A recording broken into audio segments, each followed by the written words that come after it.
Hello, everybody, and welcome. This is the Apostate Prophet. I hope everybody's having a fantastic day.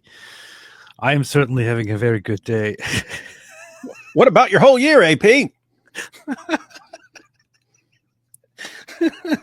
I'm having a very good year, man. This is just... Isn't it amazing, man? You just came, David. You just did the great service. You just came and helped. I don't want to praise you too much now, but you basically destroyed Daniel and Kikiju and thereby helped deal one of the greatest blows to Islam in debate history. Daniel and Kikiju is embarrassed, and then the next day, or 2 days later, we have Mohammed Hijab losing a court case which he himself started against Douglas Murray. Yeah, as if Hijab hasn't had enough problems lately. He's like, let me have one more problem. Man, things are really, really good. What do you think, David? What's up? Yeah, it's amazing, right? Because we could tell last year was the worst year on record at that point. Last year was the worst year on record for Dawah. These guys were crumbling. You couldn't even find people willing to debate and so on. And then at the very end of the year, we all made our predictions about whether 2025 was going to be worse or whether they were going to make a comeback or be the same. Everyone on that live stream, if I recall correctly, said they think it's going to get worse. And it's amazing because there are all these reasons for thinking that it was going to get worse. There were all these things that we knew were happening, and we knew that these things were going to continue happening. So we knew Dawah was going to continue crumbling. But then there were all these things that we didn't know. Like we didn't know about the hijab scandal. We didn't know that he's going to get crushed during this lawsuit and stuff. There's all these things that we didn't know that are making it even worse than we could have possibly anticipated. Fun times, man. Very, very fun times. I actually wanted to today talk again about the debate that you had, or one of the debates. I wanted to specifically talk about the second debate that you had with Daniel and Kikiju, which was also very, very, very good. Which was about, which was supposed to be about which religion represents Jesus more respectfully, Islam or Christianity. But Daniel and Kikiju turned the entire debate into Jews bad, therefore Islam good.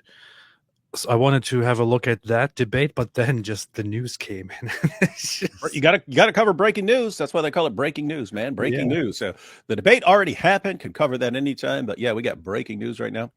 Because we went live last night, we were talking some of it, and people were.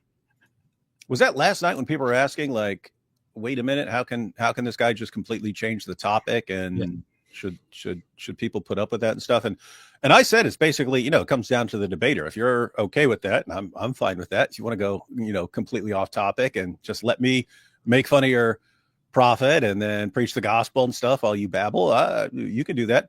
But I was thinking about it earlier. I was thinking about it earlier today, and I was like, I could totally see people just saying, we're done with Daniel Kikiju, man. If he's just going to go in there and say whatever he wants on any topic and agree to a topic and then just loosely connect whatever he really wants to talk about to the topic and talk about other things, I could totally see people saying, you know what, we're done with this guy. We're not setting up any more debates with him. He's done. He's blacklisted or something like that. And of course, I think Robert's supposed to debate him later this year. So, I mean, if Robert's fine with it, but I'll tell Robert, look, if You might want to watch this debate, because if this guy has no intention of actually seriously addressing a topic and he's just going to say whatever he wants, that if you want to go through with that, that's up to you. But if you don't, yeah, he'll say he's running, but no one's going to take it seriously, man. No one's going to take it seriously. If you say, we agreed to debate this topic, I have no reason to think that he's going to debate that topic, so I'm just not interested. But yep, I guess we might not be able to get Daniel to seriously address a topic and stay focused on the topic unless it's defending child marriage. So, but he's already been crushed on that. So not much to do, man. Not much to do left. Alhamdulillah, alhamdulillah, alhamdulillah. So, there's a lot of weird stuff going on, man. Just we're speaking about this earlier, just before just before I entered the studio to go live. This article from Germany came in, which is not a very great, not a very fantastic news source in terms of stuff that they normally publish and say. However, the largest news channel or source in Germany did a little investigation into these images that came out from Gaza over the last week or so, of people desperately, trying to get food and all that. And the investigation finds behind the scenes that that a photographer. Hey, hold on. Isn't that what "build" means in German? Yeah. So is this like a photography news site, or that's like a news site that? No, it's just a news site. Okay, it's just a news site. That's called. Call themselves Picture. So a photographer that is walking around with Hamas apparently staged these photos that were going around everywhere over the last week in order to amplify Hamas propaganda of oppression and starvation in Gaza. The article says this Gaza photographer stages Hamas propaganda, and they have it from multiple angles, including this one. As you can see here, you have these guys here, you have these Gazan people here, allegedly asking for food, trying to desperately get food, but as you can see here, there is no food here. They're just acting as if they're desperately trying to get the next batch of food. But what if Allah's making it seem like there's no food? Yeah. Pretty messed up stuff, but the story is developing, so I'm just gonna give it a rest for now and focus on what we're having on our plate. What we are having on our plate. Hold on. Like, what does it take for people to realize that they're dealing with people who have who have no problem whatsoever lying, staging things? I mean, what do we have? We have Sheikh Uthman ibn Farouk faking a hate crime against himself, then blaming us and condemning us, sprayed fake blood on himself. Oh, I've been stabbed, the persecution. So you got him.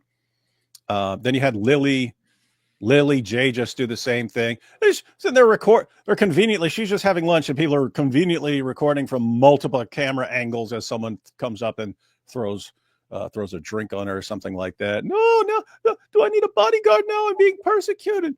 And then all this like, what does it take to realize that you are dealing with the biggest bunch of liars the world has ever seen? How much evidence do you, and you'll still have their followers going, oh my goodness, this is so powerful.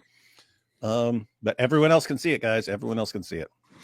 There's actually some really, really funny stuff going on regarding your debate with Daniel Kikichu. Kikichu says, Oh, hang on. The only thing I recall seeing so far is someone said that Fareed, someone sent me that Fareed made fun of him or something like that. Other than that, I haven't been paying attention to it because I'm pretty comfortable with the way things turned out. So here's a post by Fareed. Fareed says David Wood argues that the Prophet, peace be upon him, and Ibn Abbas affirmed the Bible. I do affirm that. In fact, I do affirm that.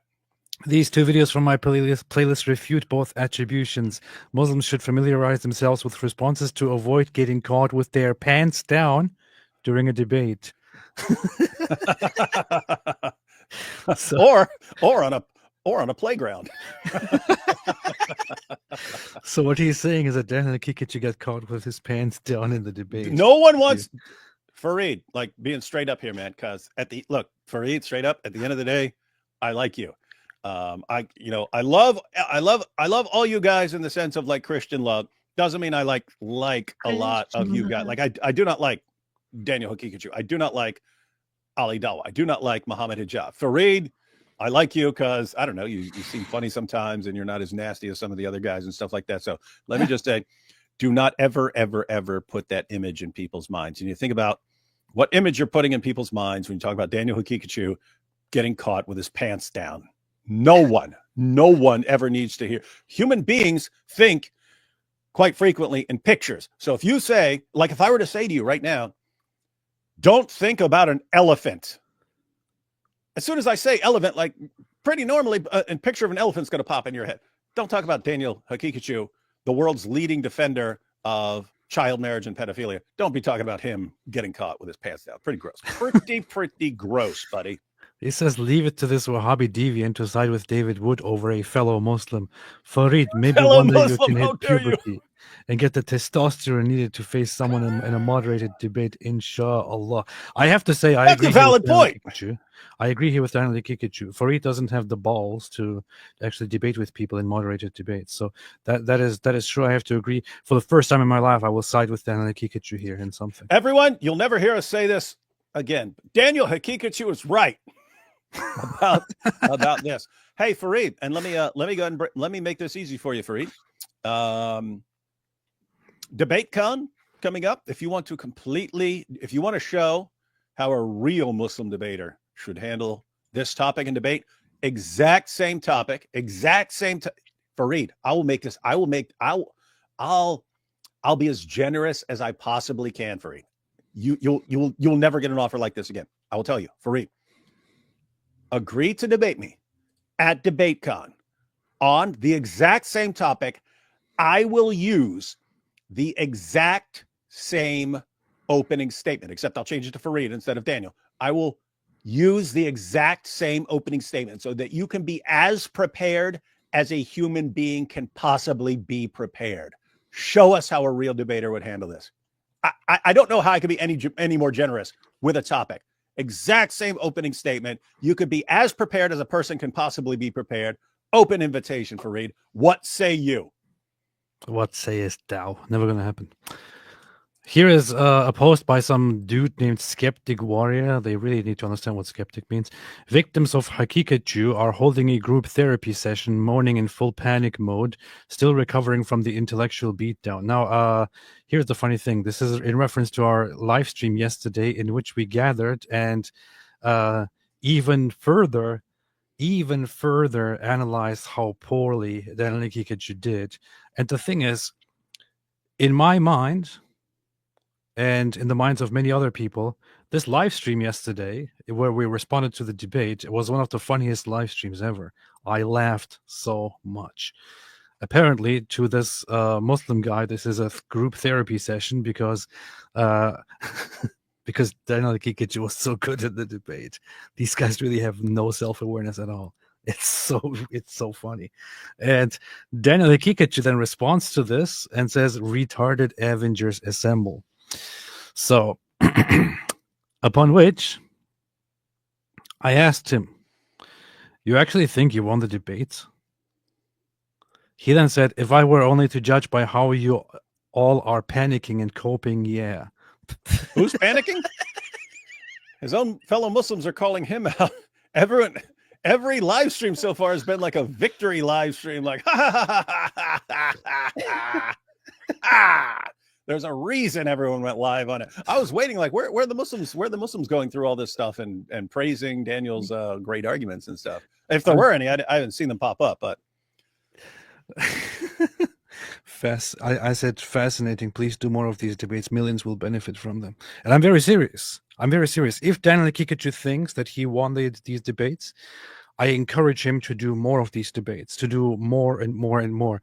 Because what could be better than such victories for Islam and for himself over and over and over and over again. Wouldn't it be amazing? I think he should have a debate about the Islamic dilemma every week. Hey, I love that idea. Dude, no, like completely sure. Here's the weird thing, right?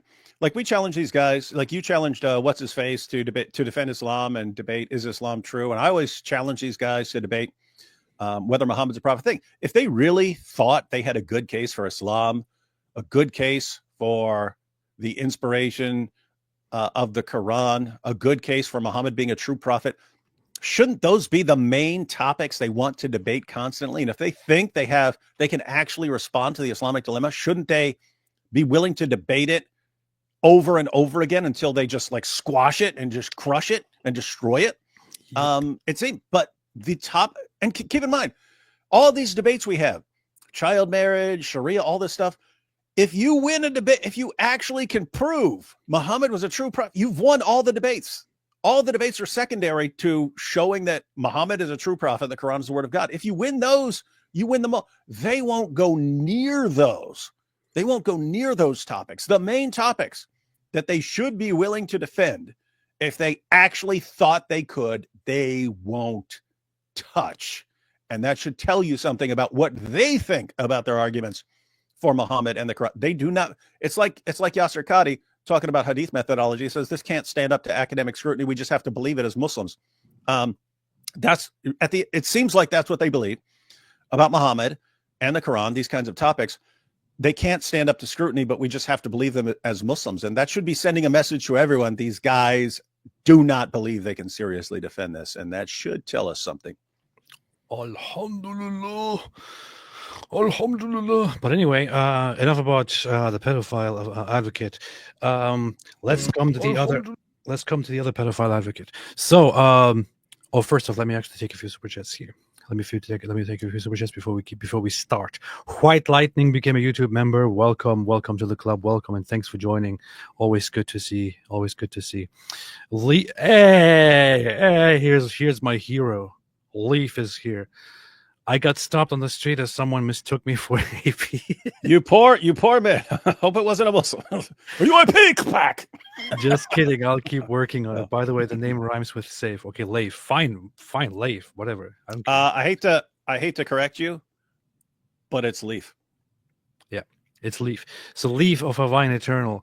Leaf is the guy who impersonated me at the debate and asked a question for me. Oh, okay. Yeah, okay. That's late. He was kind enough to do that. So also has his own channel. I think he's starting to make videos, has one video which seemed very, very good.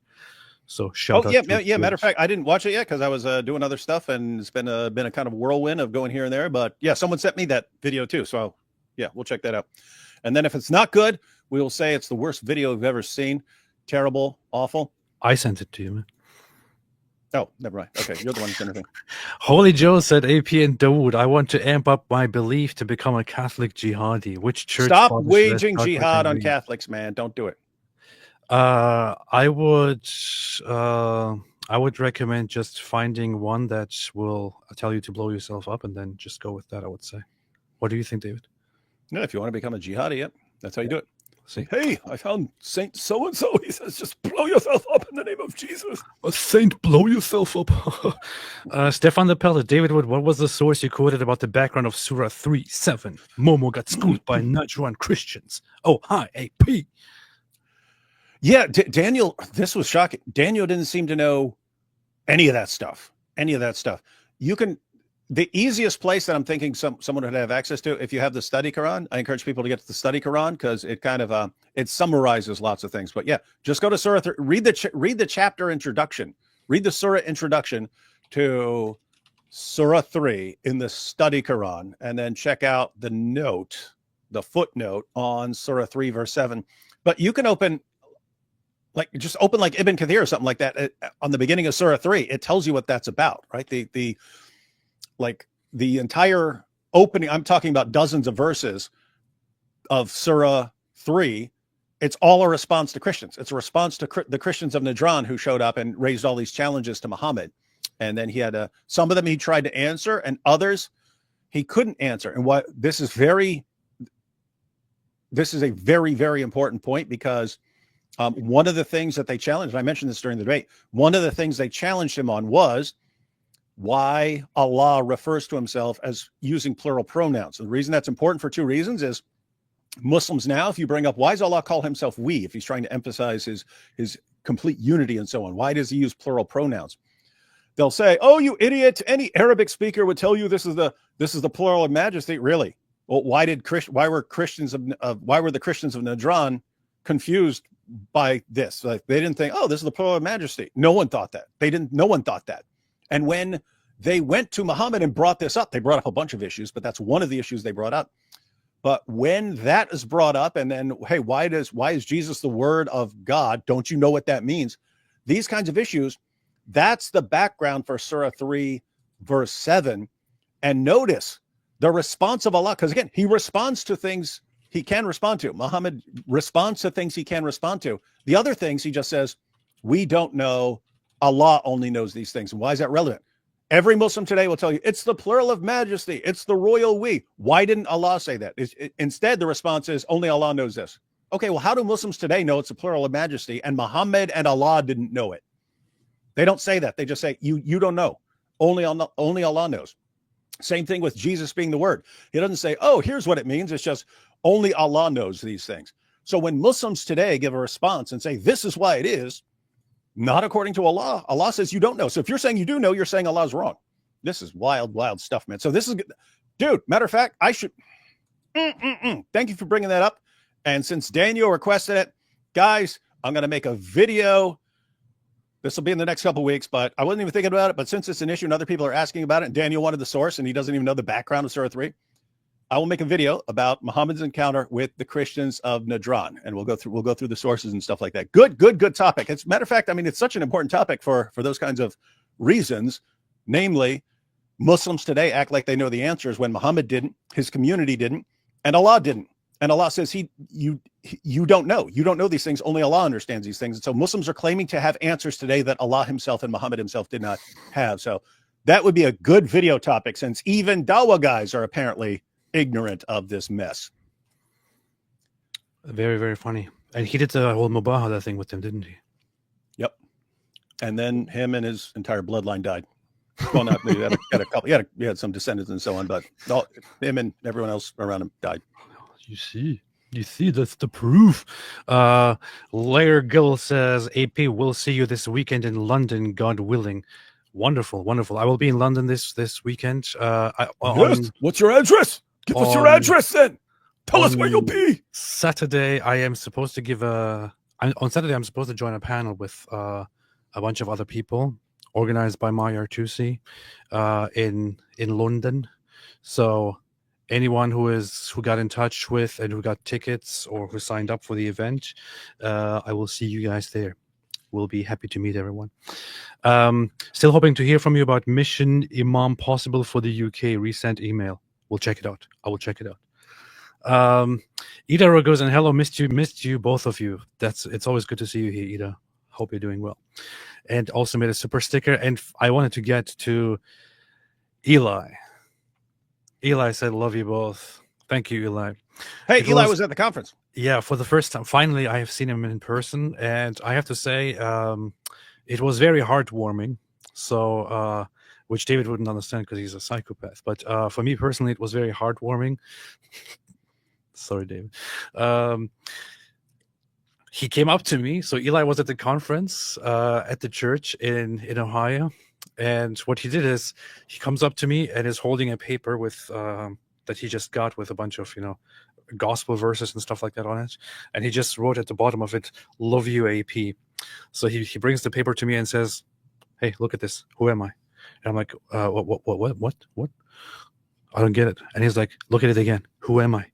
And just says, love you, AP. And I thought, oh, you're Eli. I said, yes. And then he gave me a huge hug.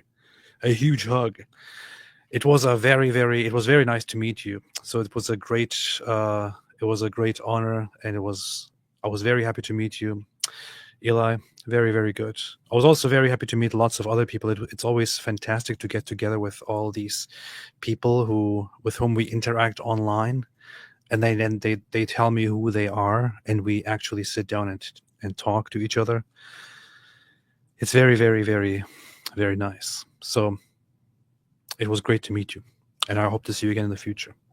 Hey, Eli doesn't brag too, but like everyone at the conference went out for dinner afterwards, and then he paid for everybody. All of them. I was about to pay for the people at my table, but then they said when I was about to pay, they go, that guy over there paid for everything. Like, yeah. Awesome.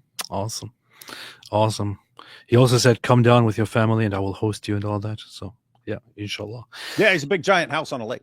Oh, I don't know if I'm supposed to be telling some people that, but it's like, now it's out. Now he has to move because of you.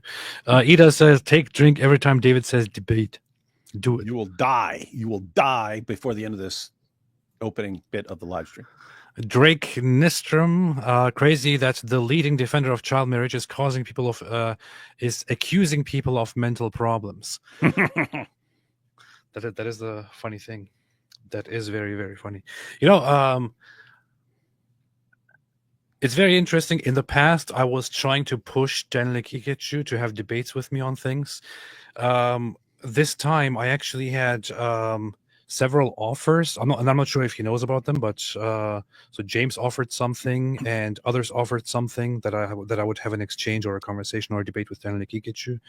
I outright said I'm not interested. Interesting. Yeah. Because, I mean, why? Why are you going to debate this guy anymore? He's taken loss after loss after loss after loss after loss, and now he doesn't even try to stay on topic. And the last time that I debated him was like it. I thought this was good enough. I have no further interest in debating this guy, but I really wanted this debate to happen between you and him. These two debate topics, and he got slaughtered. He got slaughtered in both of these debates, and he doesn't learn. So I hope he continues having these debates. I personally don't want to do it anymore, but others should. We seriously need to. We need to. I'll probably make a video on this. Like who's going to be the next Dawa guy, right? Because look at how they're crumbling. They're crumbling. Their top guys are all crumbling. Shocker. Who could have foreseen this? How many times did I say Dawa guys don't last long? They come out and they each have their new way of doing things, and it works for a little while. Like Daniel's method was just citing a ton of sources that have nothing that he's completely lying about, and that'll work for a while. You'll get away with your new Dawa shtick for a little while, and then people will catch on, and it doesn't work anymore, and then you get humiliated and you start getting attacked by your fellow Muslims. So it's basically the batch of da'is from matter of fact, I've said they have sort of career spans of about 5 years, but yeah, the batch of that's it's kind of an average. Some don't last very long at all. Some might last 7 or 8 years and so on. But the batch of da'is from like 4 to 6 or 7 years ago and so on, they're all crumbling right now. They're all crumbling. So we need some new guys. The main thing we're looking for, if you want to apply as the next Dawa champ, and I will help you. I will help you become more popular. Here are the two things we're looking for. You either have to be a narcissist, could be a psychopath, but they tend to be narcissists. Narcissists tend to be the ones that do well for a while. You have to be a narcissist. And when I say that, I don't mean you're just a little narcissistic. I mean you have to be a clinically diagnosable narcissist, someone with narcissistic personality disorder. You either have to be that, or you have to be someone who's going to help us expose your Muslim sources, because you're going to be honest about some of the things in various ways. Keep in mind, you could be the biggest liar in the world. You have to do something. Like Daniel's one of the biggest liars in the world, but he will help us by being honest about certain things like wife beating and taking female captives and child marriage and stuff like that. So you could be, again, you are not going to be a popular da'i if you're not a compulsive liar. So that's just taken for granted. Narcissist, obviously you're going to be a compulsive liar, but in addition to being a compulsive liar, you have to be honest about some of the stuff that's going to help us expose your religion. If that sounds like you, let us know. We will help you become popular for a little while. By the way, since we are talking about breaking things, but earlier today, Tommy Robinson posted. Tommy Robinson was apparently Why is he speaking about himself in the third person then, man? He was detained This was somebody else posting on his behalf when he was detained. He was detained last night and arrested by the police once again. Once again, they're going for Tommy Robinson because of the Online Safety Act and the Communications Act, because of two things that he posted, apparently. One is this here. And now, if you have children, I don't want your children to see this. But one was simply this here. It is directly in the report. They referenced what he posted. This here. F Palestine, F Hamas, F Islam. Want to protest, F off to Oh, so it's an Muslim X country post. and protest. They arrested him for an X post. They arrested him because he posted this image here. Wait, hang on. But don't you have all these Muslims saying the same thing about Israel and praising Hamas? Isn't that all over X? Yep. Yeah, they're consistent. That's the one thing the UK government is doing a good job at right now, exposing themselves and exposing their what they're really about. They shouldn't be exposing themselves. Yeah, stop being like Daniel Hakikachi with his pants down in a playground. And another thing is this: Kobe Nazrul Primary School in London East End has been named as the first in the UK where none of the children's first languages is English. The school sits in a quiet street off the busy commercial road in Whitechapel, a district once synonymous with Jack the Ripper and Cray twins, and home to the nation's true cockney. Oh, the Cray twins, man. This is it. This is the post. Those are bad dudes. This is the post. This is what he posted. For this, the police summoned him. Hey, I'll say this, AP. I'll say this. It just sucks that no one bothered to warn the people of the UK that this is what would happen. Oh, wait, we did for decades. Yeah. Tommy did for decades. And now you're doing exactly what all of us said would happen. And people are shocked. How could this happen? How could this happen? The UK is really, really messed up. Man. We told you what would happen and you called us racist. And now you reap what you sow. Oh, alhamdulillah. But anyway, David, have you heard of Mohammed Hijab? No, who's he? Some jerk. Some dummy. Just wanted to pull this up here because here's a very handsome image of Douglas Murray. That is a good picture. Come on, Doug. That picture's a little too perfect. Picture, your hair is too perfect. Everything is too perfect about that picture, man. I wasn't going to look like a regular person. I wasn't going to read this article. In fact, I am not going to read this article. I just pulled it up because of this photo. So, well, you can't because it said you have to subscribe or some crap. Yeah, I know. That's why I'm just making up an excuse right now. So, but I am going to go through to the other article from the Spectator. The Spectator. Where was that article at? That was the Telegraph. I hate that. Now that I want to read it, but they're going to make me subscribe. I think you just have to sign up or something. That's it. Not pay. But here, so a little bit of background. Look at that picture. A little bit of background here. Mohammed Hijab, you see? You're finished, boy. You're finished already. Look at me. You know you're done. So Mohammed Hijab. This man has real problems. Mohammed Hijab. How about you get on your knees? Mohammed Hijab. You're hiding, boy. You're hiding. Mohammed Hijab. Urinating upon one another. That's what they do. Mohammed Hijab. Are you sick in the mind? Hang on. The same Mohammed Hijab who married a woman, said, yes, we'll have a life together. We'll have a family. We'll have a home. Then banged her and then said, yep, actually, you're just going to be my hotel wife. This is all a lie. I'm just using you for sex, but I'm so important to Dawa that you should just agree to be my sex slave, basically, for the rest of my life. And I won't provide anything for you except sex. And then when she tries to deal with this quietly behind the scenes and not expose him, he continues attacking her. And then when she exposes him, he works with a team of 75 da'is to lie about her and discredit her. And then all this gets exposed, complete humiliation, exposing him as a liar. Is that the same Mohammed Hijab or is that someone different? The same one, yeah. with 75 days. You wanna be my sex slave? So this is the Mohammed Hijab. That Mohammed Hijab, he a while ago sued Douglas Murray and The Spectator, which is the publication that Douglas Murray often writes for, because of an article where Douglas Murray and The Spectator wrote about Mohammed Hijab, where Mohammed Hijab was outside rallying and was going and supposedly hunting down Zionists and Hindus.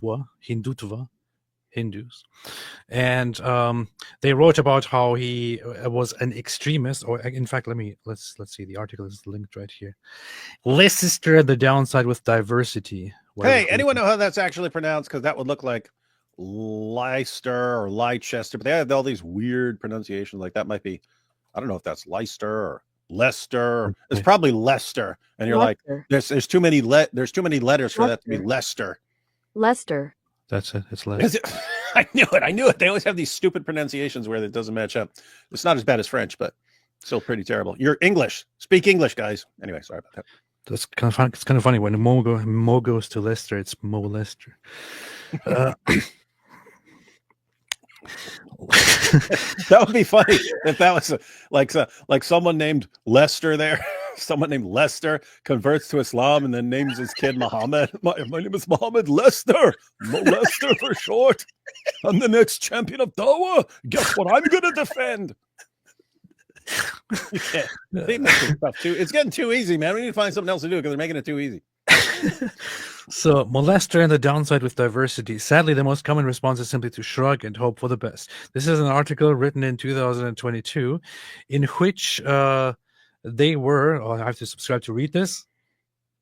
UK, quit making us subscribe to crap.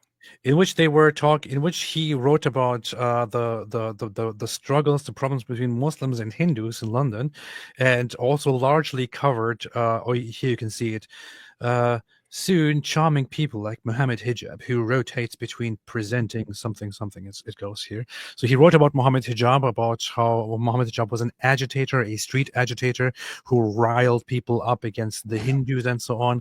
Like a perfect description. Mohammed Hijab was like, this is defamation.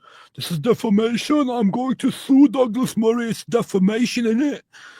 The thing is, what people usually get wrong about defamation is that he probably thought, I'm going to sue him for defamation because he said I'm a street agitator and I'm this and I'm that, and I'm going to contest this. I'm going to demand money because he said wrong things about me. That's not really what a defamation case is about. Defamation would be if what was written about you is defamation, and if it actually caused harm, such as financial harm or psychological harm or physical harm. And I'm not sure about how things are in the UK, but it would also you have to know, it would normally be you have to know that what you're saying is false or something like that. Whereas it doesn't seem like if you say Muhammad's rallying against Hindus and he's like, no, I say Hindutva, then you're like, okay, does the person who's saying that know that they're saying something false or something like that about you? Yeah. And then if it's irrelevant, if it doesn't cost you a bunch of money or something like that, it's like, well, so what?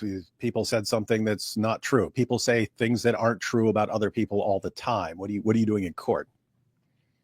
You see.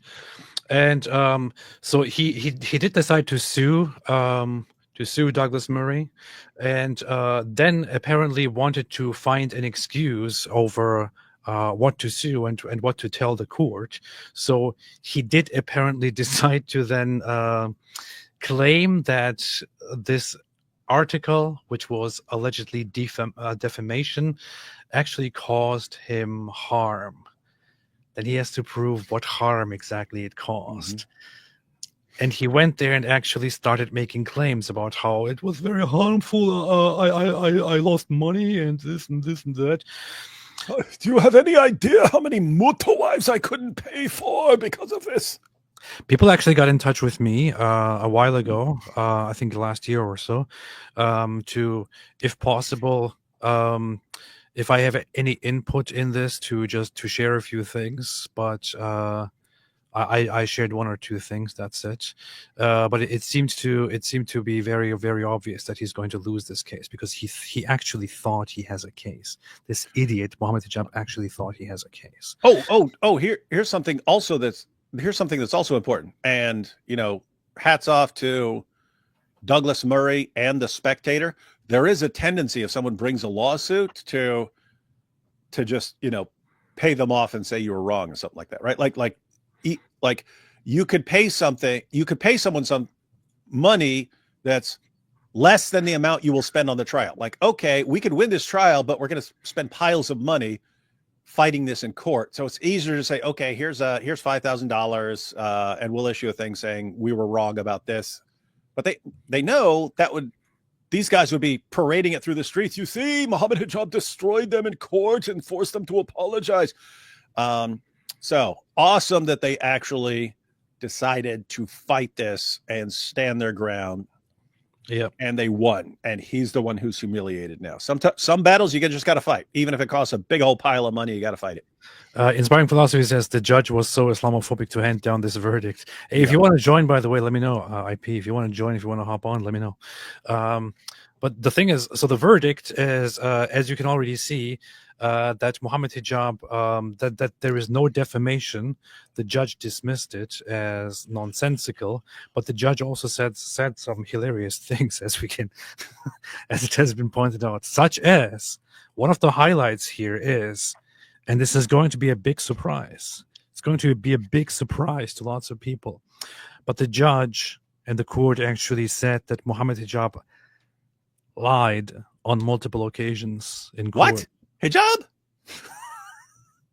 Hijab lie? No, that dude would never think he could get away with lying. Impossible.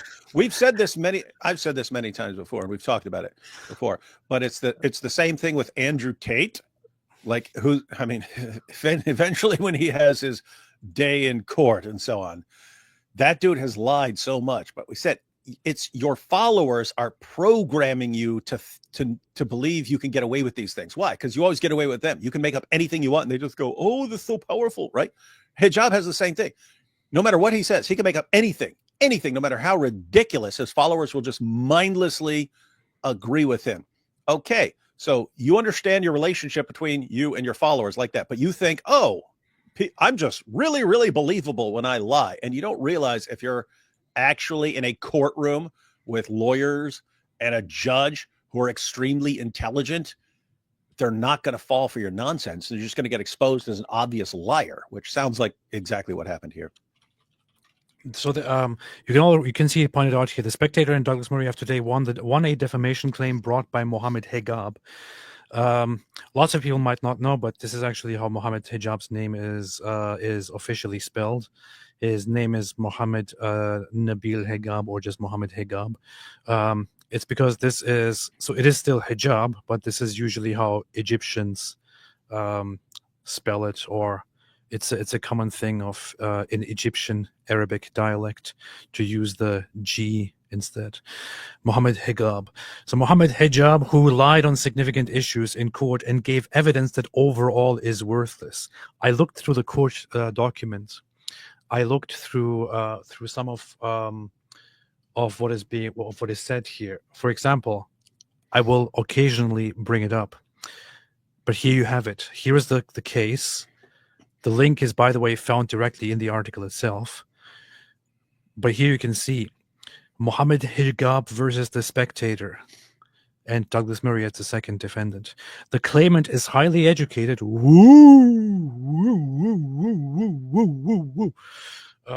But here, as a witness, he was combative and constantly argumentative.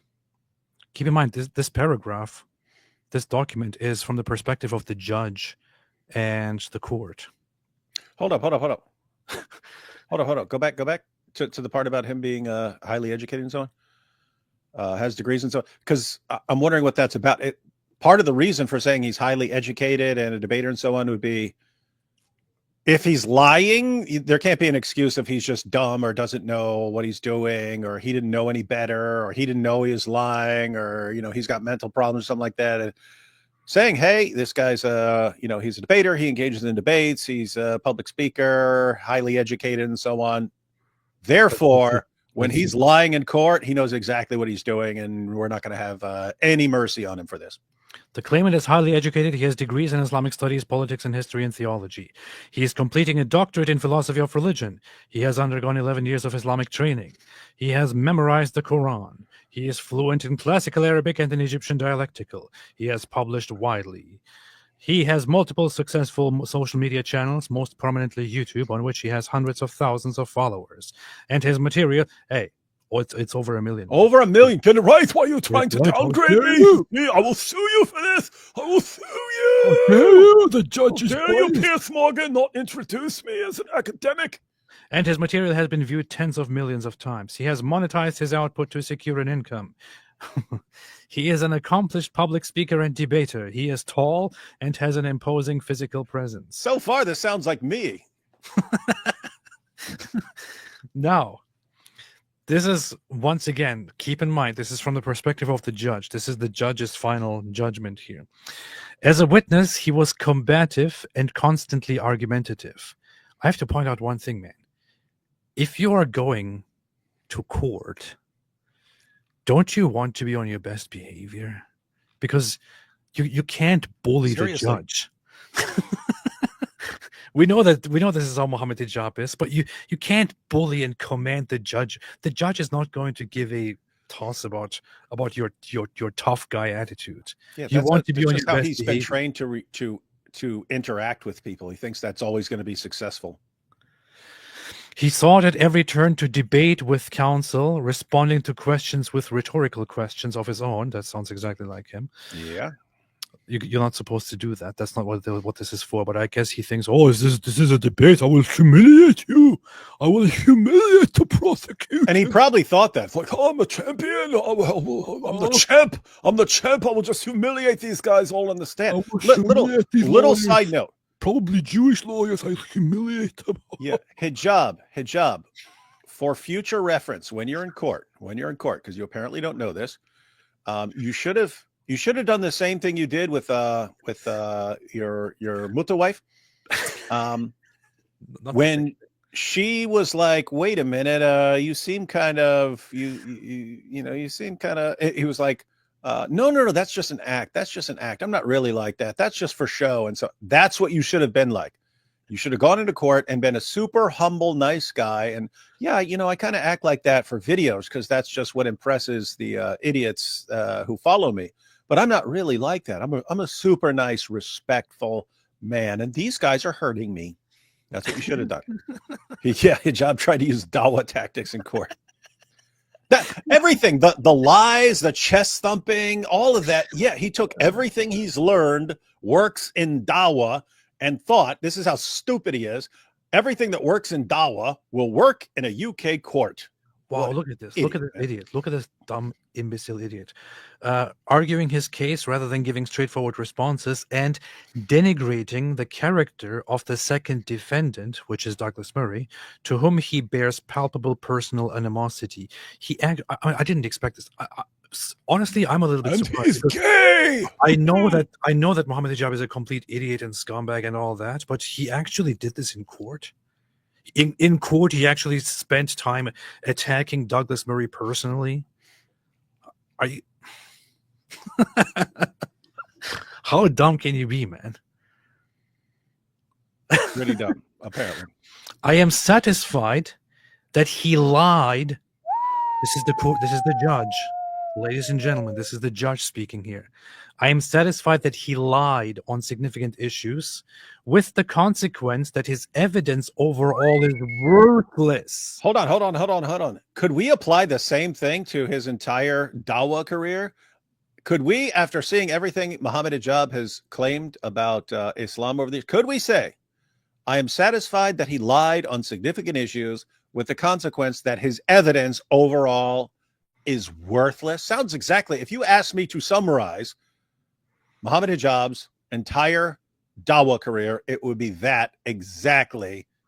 And it's what the judge said about him in court. I'm going to say one thing here, which is this is basically like taking scientific research, but instead, or like academic research, but instead taking a court case, a court document, a judge overseeing a case, and officially in print, in his own words, ruling that Mohammed Hijab, the most popular Dawa guy out there, is a liar, that he twists things, that his evidence which he uses is entirely worthless.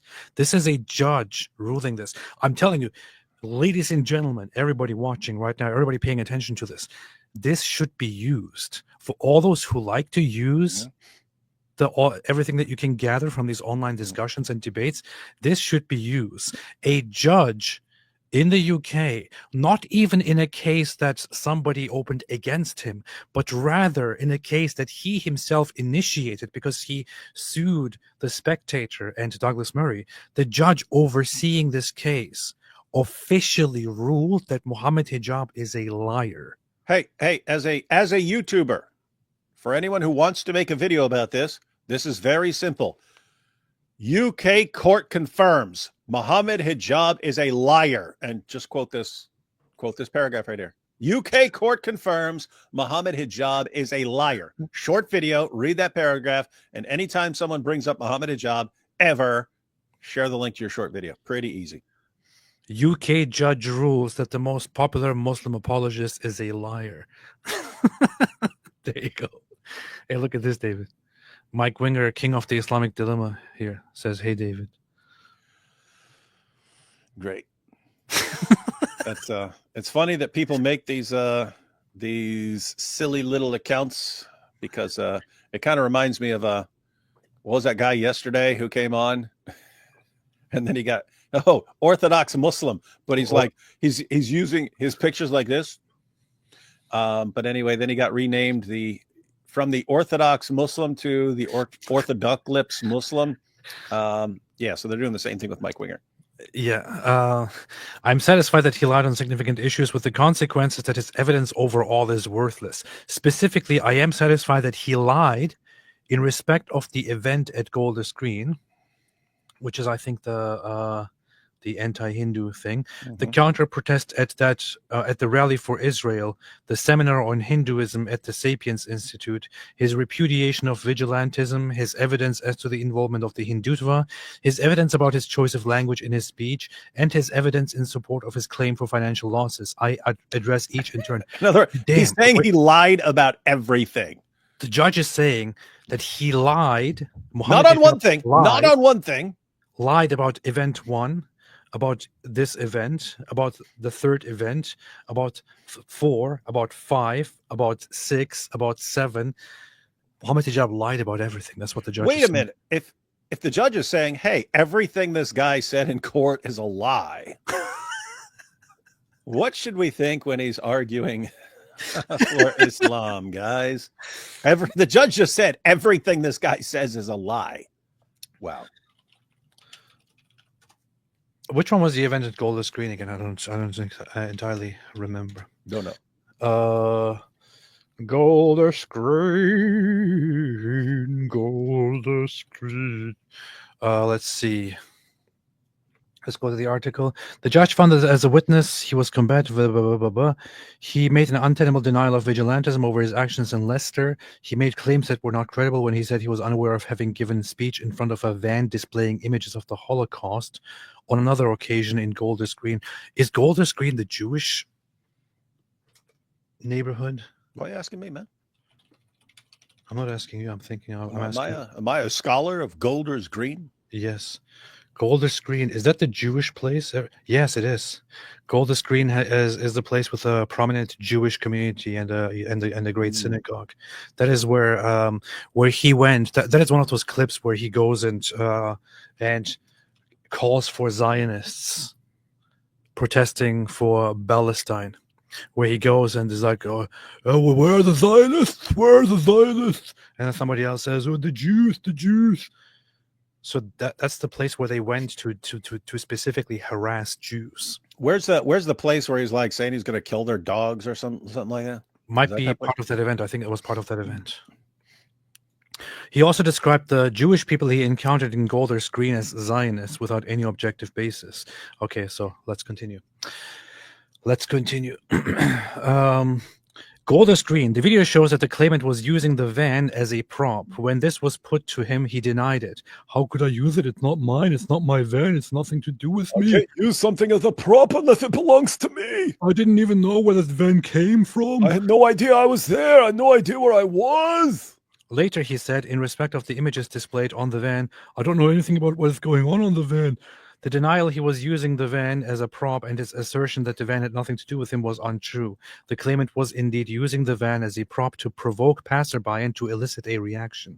That is all demonstrated beyond argument from the video evidence.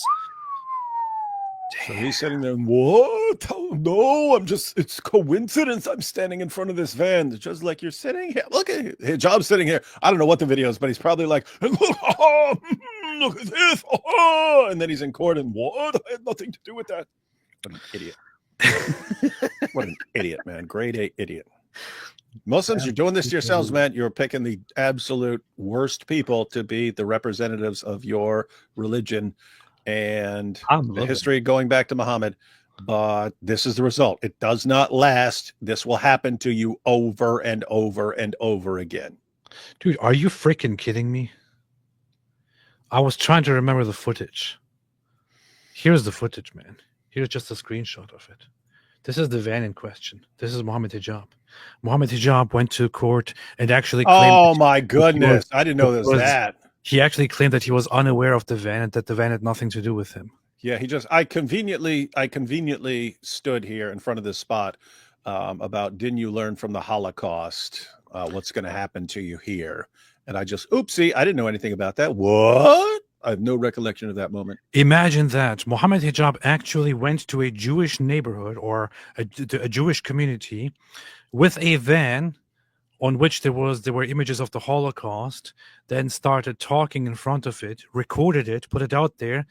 This image is brought in front of the court, and he's like, "Whoa, what van? What van?" Oh, and never seen that. Never seen and that. the judge didn't believe him? Seems like he had an airtight case for his own ignorance here.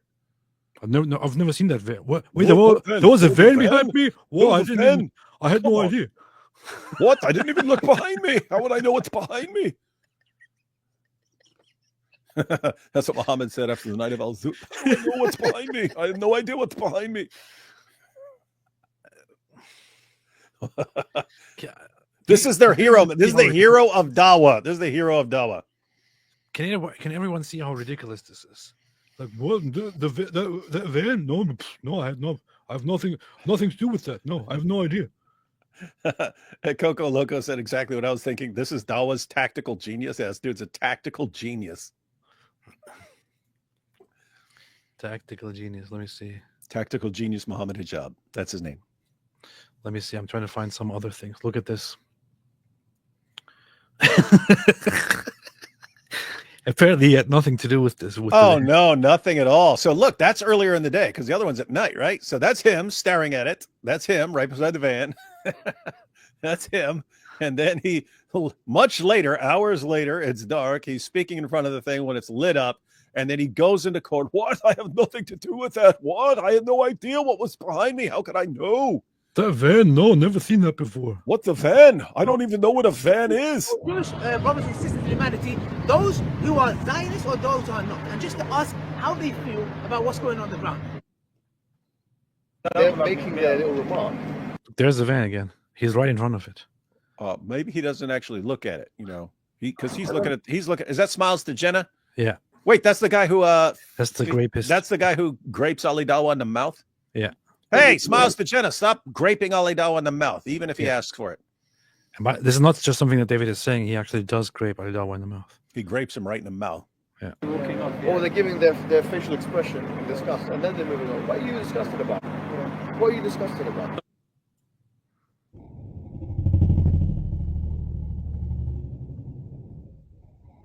So I want to make that very categorically clear.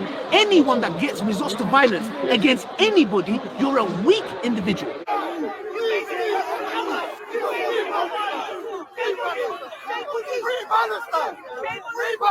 You can just put your viewpoint, whether you agree with it or whether you don't agree with Here, this is the image, and he actually goes to court and tells the judge, "Well, that van, no, but no, nothing to do with me. What Yes. van?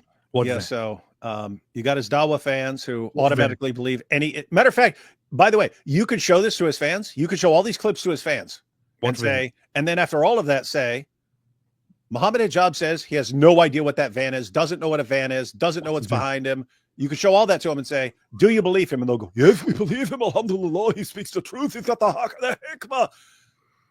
And then he goes to court, and you seriously don't think Douglas Murray's lawyers went through every single video clip that has anything to do with this and were just ready with it? You seriously thought you were going to catch them off guard with your lie, and they were not just going to burn you up, and then the judge is going to believe you? You giant idiot. I mean, that is like this is like Muhammad being offered a meal by a woman whose family he just slaughtered and accepting it, right? It's the same level of insane stupidity. And here you have it, second only to the Prophet Muhammad Hijab stupidity. this back. The difference between us and them is that for them, they think life begins. Life does begin. We believe that death begins. Death begins We too. believe that life begins at death. We don't care about death. We love death. Thank you for your time. They think life begins, but we think death begins." What an idiot. You can't even speak, man. We love death. Thank you for your time. Share and like this video, inshallah, and give your comments in the comment section. Oh man, we love death. I need to have that on my soundboard, by the way.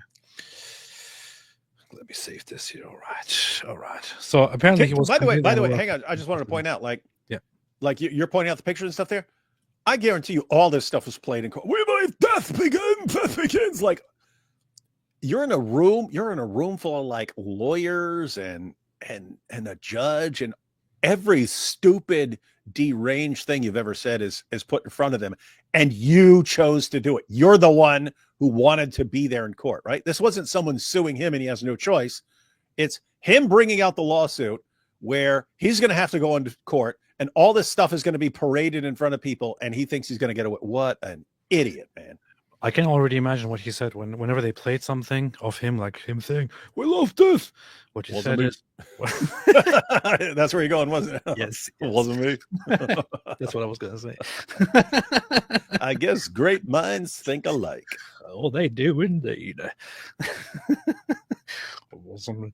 You're supposed to, hey, when I say, I guess great minds think alike, you're supposed to say, I was just thinking the same thing. That's what you do. But I wasn't thinking the same thing. Hijab and Dawa. Yeah. Let's see. In fact, our dear friend Yosef from Israel Advocacy Movement put some of the things together here. There was a significant moment which is about the dog that also comes up in the court documents. It was terrifying. The boys had to be rescued by the police as bottles and eggs rained down on them.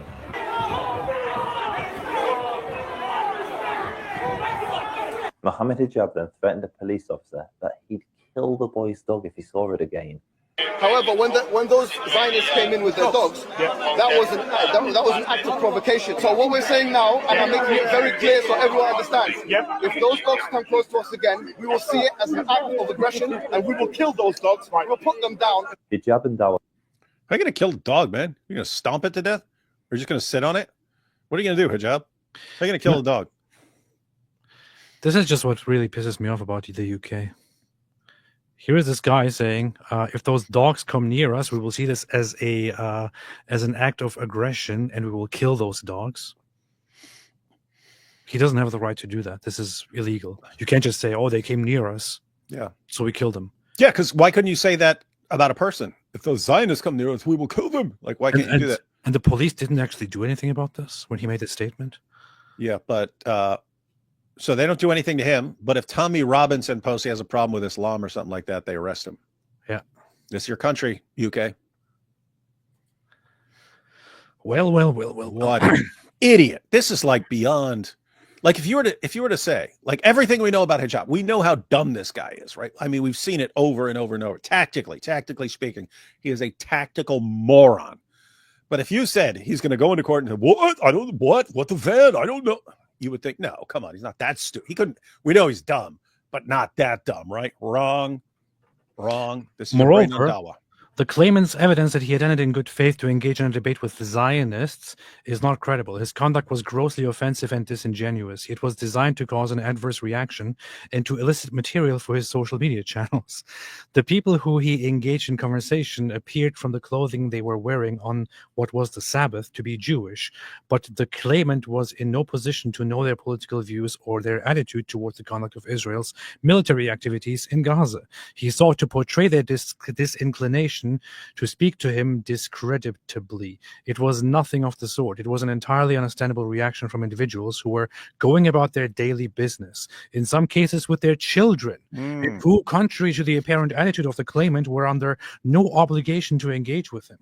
So he was going about how Zionists, they were provoking me because they wouldn't talk to me when I was like trying to talk to them. Trying to have a calm conversation about killing the dogs in front of a video that's telling them they're about to have another Holocaust. Filthy Zionists, I asked them to talk to me and they just keep walking. What's wrong with them? And the judge rightfully says they were going about their day and they were under no obligation to talk to this guy. But this guy thinks he has the right to talk to them. The Rally for Israel, the claimant denied that he was aware of the throwing of eggs in bottles. That denial is not credible. It is plainly visible and audible on the video footage, and the claimant was in the immediate vicinity. In his witness statement, the claimant says a protester brought a dog close to him so that he felt threatened. That is not consistent with what he said to the police officer about dogs, plural. The claimant said in his oral evidence that the dog that is shown in the video was jumping on him and that it was going to bite him. That, again, is not credible, making every allowance for the fact that the video does not show everything. The dog in the video is held between the legs of a man who is standing still. The claimant's oral evidence on the point is inconsistent with both his witness statement and what he said to the police officer. The claimant had no basis for his inflammatory threats to kill dogs or to suggest that dogs had been brought to the event as a provocation by Zionists. So, these are people walking down the street. Someone's walking their dog, stops to listen to this idiot, got the dog between his legs. They're bringing dogs to murder me. Idiot.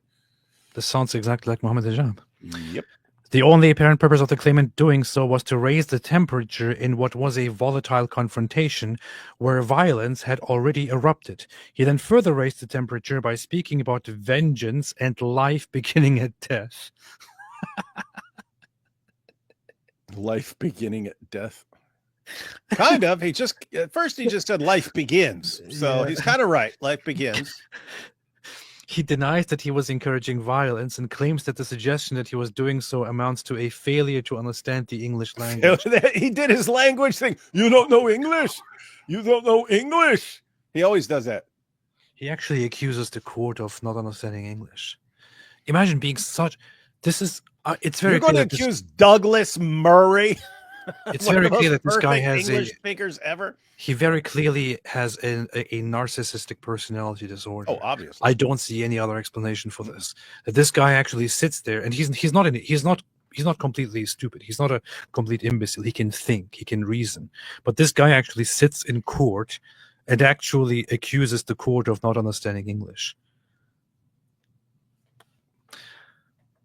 You're not retarded.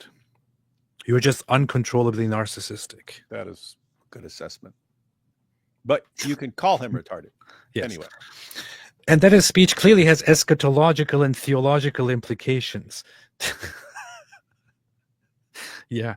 I could also say, I'm going to kill you and then you will go to hell. That also has theological and eschatological implications. Sounds like it.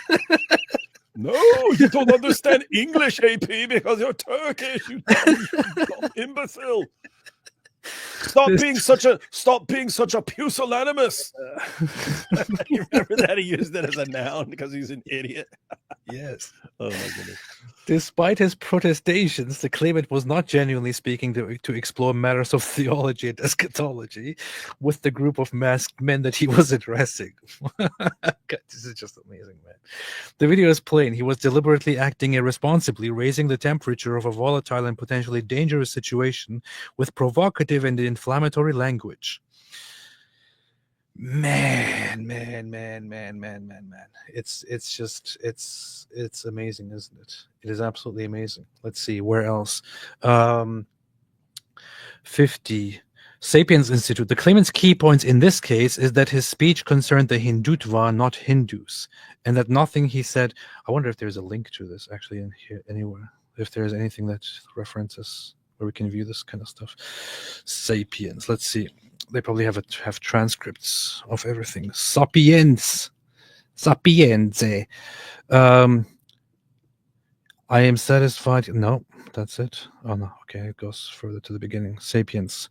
The claimant set up the Sapiens Institute, which he describes as an academic institute.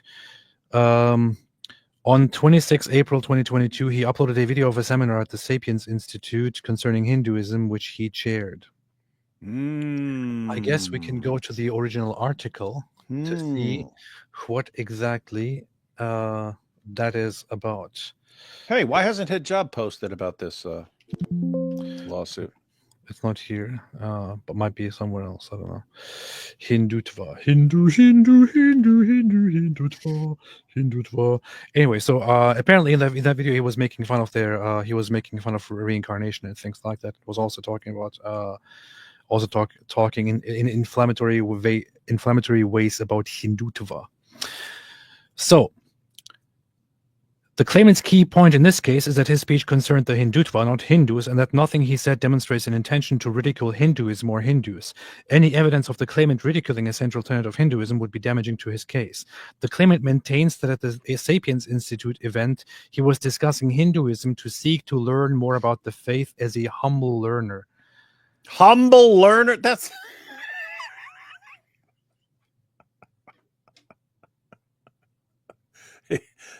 Dude, you can't. First of all, Hijab, AP is the most humble. You can't even use the word. It's already right there in his title. AP the most humble. Second, dude, you're the most glaringly obvious narcissist on the planet, with the possible exception of Andrew Tate. He has to have been aware that this was...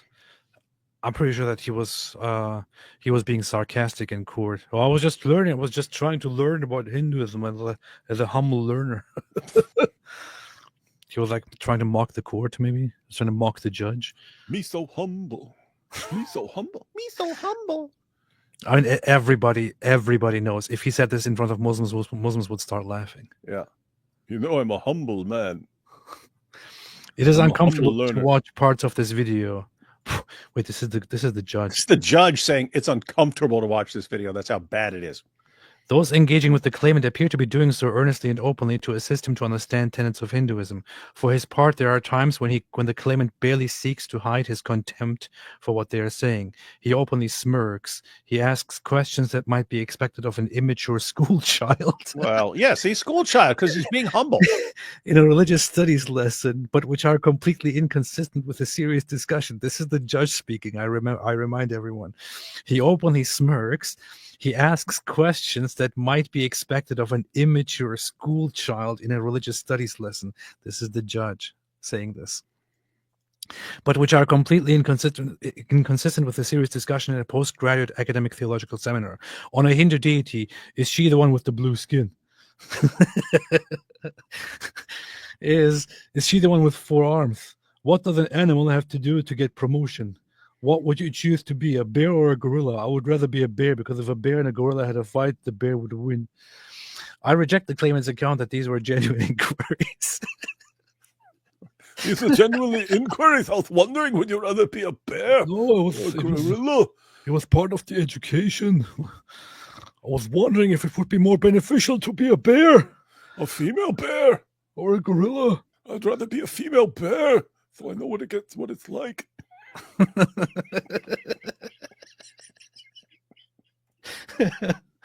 What a religion, man. Guys, serious. Is it a coincidence that these are the guys who become the heroes of Dawa? Let's see, 57. In respect of his speech, the claimant laid great emphasis on his phrase, if they believe in reincarnation. He strenuously maintained that this was a genuine use of a conditional clause, which demonstrated that he was referring to the Hindutva, not Hindus. That doesn't make any What? sense. If they believe in reincarnation, what are you talking about? What? That's not Hindutva specifically.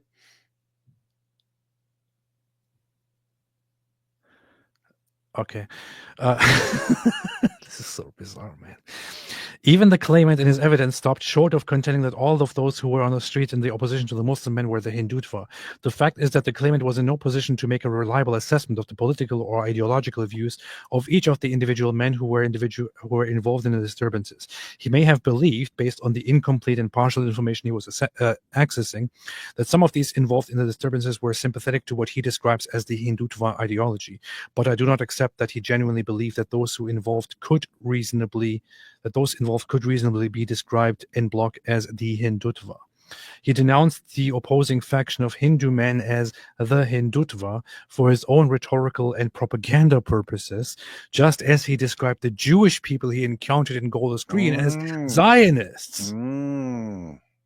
This judge understands what the majority of people today online do not understand, that Mohammed Hijab and people like him, when they refer to people as Zionists, do so deliberately because they mean Jews, but they find it more acceptable to simply say Zionists, for example, when they encounter Zionists. Bad week for Dawa, man. Bad week for Dawa.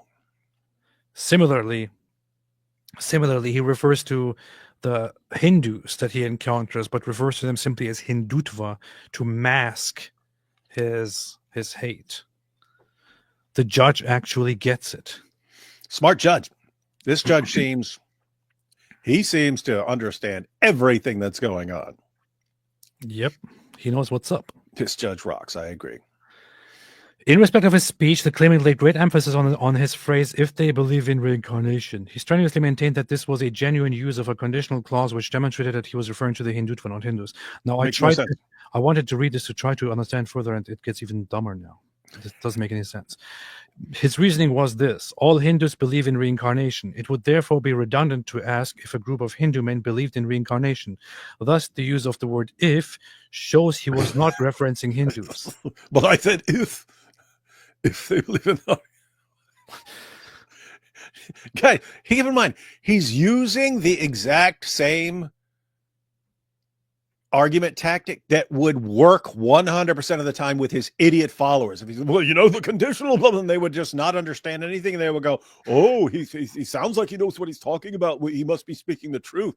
And it's exactly the sort of thing that a judge, a lawyer, anyone with an IQ of above 100 would be going, do you think I'm an idiot? Do you think I'm a are you actually treating me like a moron if you think I'm going to believe what you just said? And that's what he doesn't get. When you're saying this to a judge, it's an insult. You're basically insulting the judge's intelligence the entire time, thinking that's a winning strategy in court. This reminds me of it reminds me of basically every interaction I've ever had with Mohammed Hijab. But there was this one instance where somebody was responding to my video in which I talk about the bloody spread of Islam, and in my video I mentioned that the way Islam spread on most occasions, or many occasions, was basically coercion and was basically forced, because they threatened people with death. People didn't have much of a choice. They had three options: convert to Islam, become our subjects, or die. That's what I said. Mohammed Hijab came into the comment section of that video and then said about me, he needs to be consistent with himself. He says that they have no choice, but then lists three choices. Now, he is mocking and thereby glorifying the forced coercion and conversion of non-Muslims with that rhetoric right there. He thinks this is okay to do. It's acceptable to do, right? The thing is, I expect him to do dumb stuff like that when he speaks to regular people like us. But he actually goes and does it in front of a court as well. This is what Mohammed Hijab is. He is so narcissistic that he actually believes, oh yeah, I have a way with words. I have a way with words. I can say things. I can make them sound smart. I can tell my followers they tell me I sound so smart. I can tell the judge. I didn't call you stupid. I just said you're not smart enough to understand my elevated English language. You don't understand English, you giant moron. That's not an insult. I just looked up, man, he's getting crushed on Twitter, but I looked up the latest just to see what people are saying. The first one that popped up said, it is apparent from the High Court judgment that Mohammed Hijab was deemed an unreliable witness, displaying traits commonly associated with inbreeding.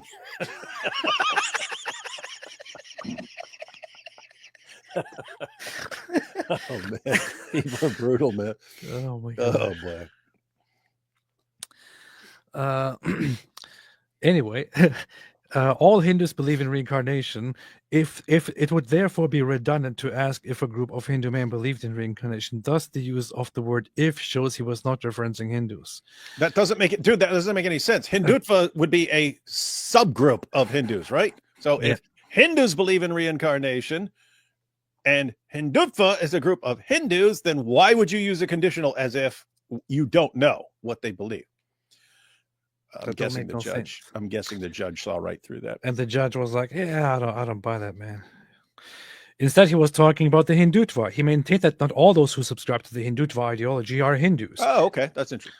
It therefore made sense in that context to use the conditional clause because there are some Hindutva who are not Hindus and who may not believe in reincarnation.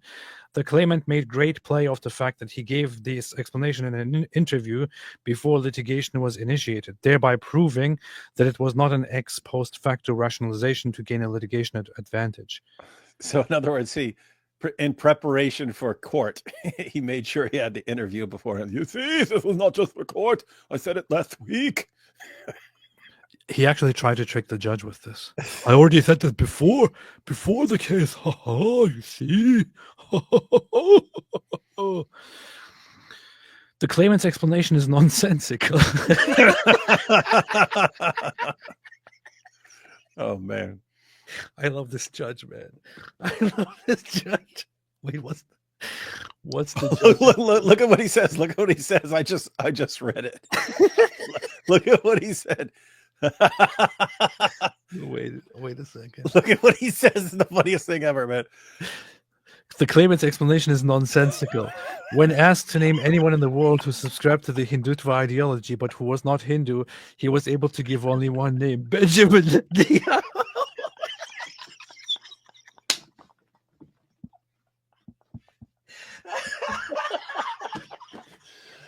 Oh, man. Oh, boy. Hero of Dawa, man. He's the best. He's the best of the best.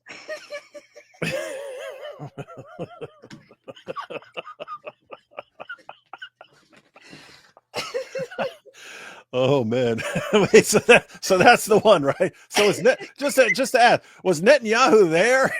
Like, so is that who he's talking to? Oh, boy.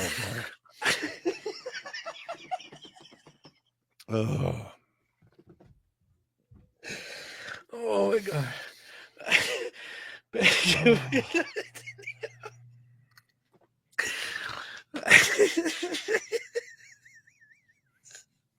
Well, can you name me? Can you name me someone who adheres to Hindutva ideology but's not a Hindu? Yes. Bibi Netanyahu.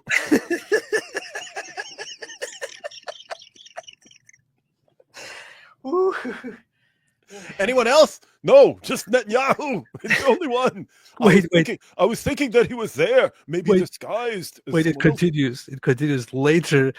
Despite spending some considerable time thinking about it, he came up with two further equally incongruous names: Tommy Robinson and Douglas Murray. Oh, man. Oh. That's the three right there. Oh. Those are the three Hindutvas. Three Hindutva brothers. Oh man. We can just read this every day, man. The world is a better place when we read this judge's ruling, man. This judge is awesome. I hear some stupid legal rulings coming out of the UK, man. This judge should be whoever is the most important judge in the UK. I don't know how their system. This should be this guy should be on their version of the Supreme Court. The judge is like, so you're referring to other Hindutva who are not Hindus. Can you give me an example for those Hindutva? Yeah. Tommy Robinson. Tommy Robinson and Douglas Murray. The guy right there. The gay dude. He's gay. He's gay. He's gay and in football. You should agree with me. I find it so awesome, man. The claimant's explanation is nonsensical. The reality is that those who subscribe to Hindutva ideology are overwhelmingly Hindu. There were no Hindutva, or at least no significant numbers of Hindutva in Leicester who were not Hindus. The phrase, if they believe in reincarnation, was not a genuine conditional clause that sought to distinguish Hindutva from non-Hindu Hindutva. It was a rhetorical device intended to inflame sectarian tensions by inviting ridicule of a central tenet of Hinduism. The judge is just... Okay, so the judge's name is Mr. Justice Johnson. That's him.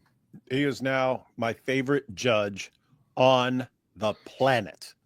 Lots of judges in this world, ladies and gentlemen. This is my favorite judge on the planet. Which one is it? Except for maybe Judge Judy. Is it Jeremy Johnson? Which one is it? Is it Jeremy Johnson? Jeremy Johnson?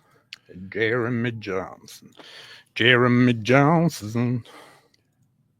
Songs will be written about this judge. Jeremy Johnson. I don't want to judge too quickly. So no pun intended. Man. Even on its own terms, the claimant's rationalization does not work. That is because on his analysis, he did not choose to ridicule the Hindutva generally as a group. He chose only to ridicule those Hindutva who were Hindus. So he was thereby ridiculing Hindus as opposed to non-Hindus. Oh, yeah. So keep that in mind. Did you catch that, everyone? So He says, oh, I'm only talking to the Hindutva. And what were you mocking them about? Belief in reincarnation? So that would just be Hindu belief. You're mocking Hindu belief. This dude's an idiot, man. That's the funny thing. This entire discussion here about if they believe in it's very clear he's referring to Hindus. The claimant's evidence was that when he said we got the truth, he meant that justice was on the side of those who he was talking to, as opposed to the Hindutva. Oh yeah, that's what he means when he's like, we got the hawk and the hikmah, we got the hawk and the hikmah. I just mean that. I do not accept this explanation. The words "we got the truth" followed immediately by the ridiculing of a central tenet of Hinduism. Convey, and I am satisfied, were intended to convey that Islam was superior to Hinduism. I just want to. Am I understanding this correctly? Because we're sitting there going, well, why wouldn't you be able to, mock Hindu beliefs or something like that? It's because he's suing. Am I correct? He's suing the Spectator because they said he's attacking just Hindu stuff in general. Yeah. And he's suing them. No, you're defaming me. I was only meant Hindutva. That's all I was saying. And so you defamed me. Like, this is the basis of his lawsuit. And the judge is like, well, you're clearly not just focusing on Hindutva, and therefore your lawsuit fails. They didn't defame you. It's exactly what you were saying. That's a good thing to point out. So for those who do not know, or who at this point might misunderstand it, he's not trying to, in front of a court, get away or deny mocking Hindus because the court wants to charge him or whatever for mocking Hindus. He is trying to make it look like the Spectator, and specifically Douglas Murray, defamed him when they claimed that he is that he spreads hate and division and so on. It's not a crime. He simply wants to portray it as defamation, which is why he tries to twist things that he did in order to make it look like, oh, they defamed me. I actually didn't say these things. So all the court needs to do here is, okay, let's look at the evidence. Hang on. So it seems you did say these things, dude. So seriously, he's looking for some reason to sue. Yeah, Douglas Murray and the Spectator, because keep in mind, at the end of the day, he's obsessed with controlling what people can say, right? That's it. Like back when he was like, "I'll go after your wives," that was all an attempt to control what people say. And here, lawsuits are becoming another way to warn people against criticizing him. He's upset because he's a narcissist.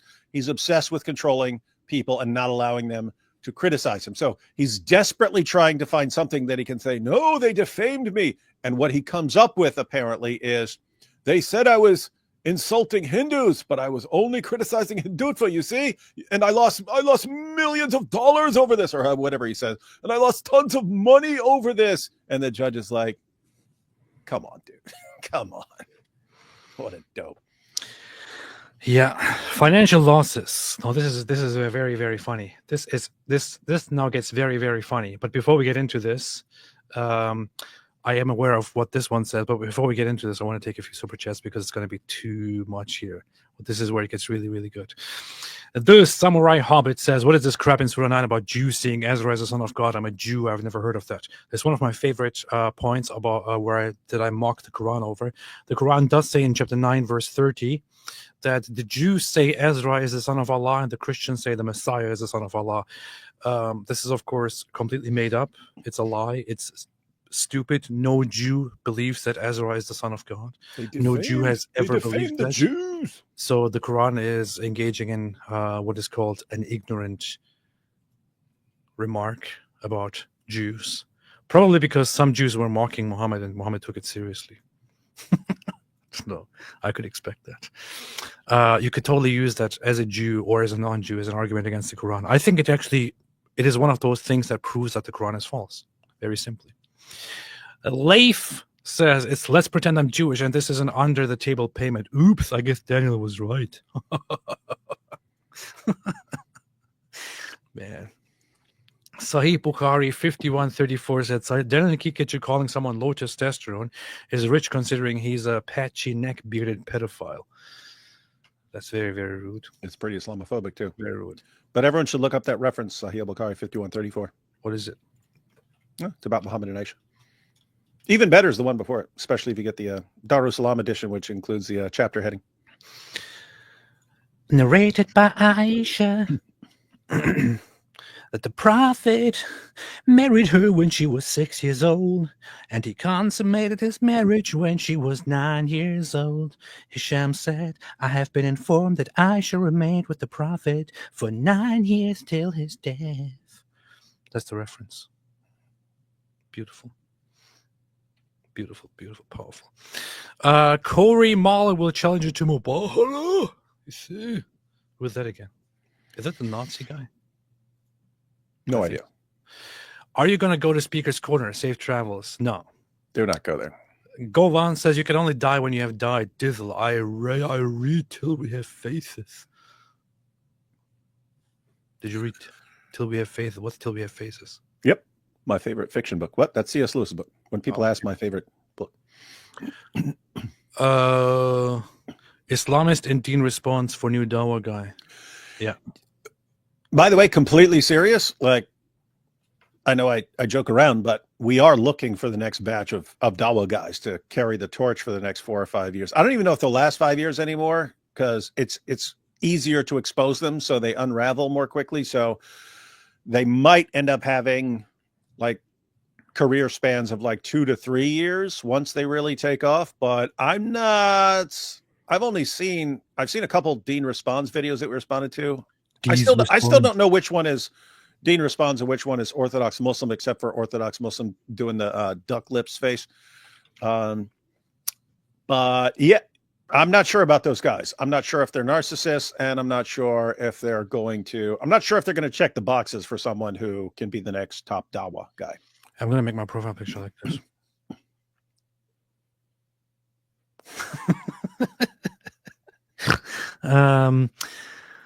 Michelle B says, "Y'all still excellent. Keep up the great debating. Thanks for educating the world on the issues with Islam. May God's peace be with you both and with you, Michelle." and with you. Hey, matter of fact, yeah, she's pointing out, like, we're here, right? Now think about this. The Christian apologists who are dealing with Islam in 2005, 2006, 2007, 2000, we're still here. They're dead. Where are the Dawah guys from back then? Where are the Dawah guys from 2010? Where are the Dawah guys from 2013, 14, 15? They're all gone. They're all gone. Where are the Dawah guys from 2018 to 2020? They're coming completely unraveled right now, and they're on their way out. How are people not getting this? I mean, I'm sitting here explaining it to people over and over and over again, and they still don't get it. These Dawah guys still don't get it. Last long. Dawah guys don't last long. You got it. Come on, man. You're the music man. I'm going to do it. Dawah guys don't last long. What is a counter-argument to Muslims and leftists' charge that New Testament verses denoting Jesus' divinity were not part of the original text and were added later? You can make that argument about some verses, possibly, and can argue that. You can't make that about other verses.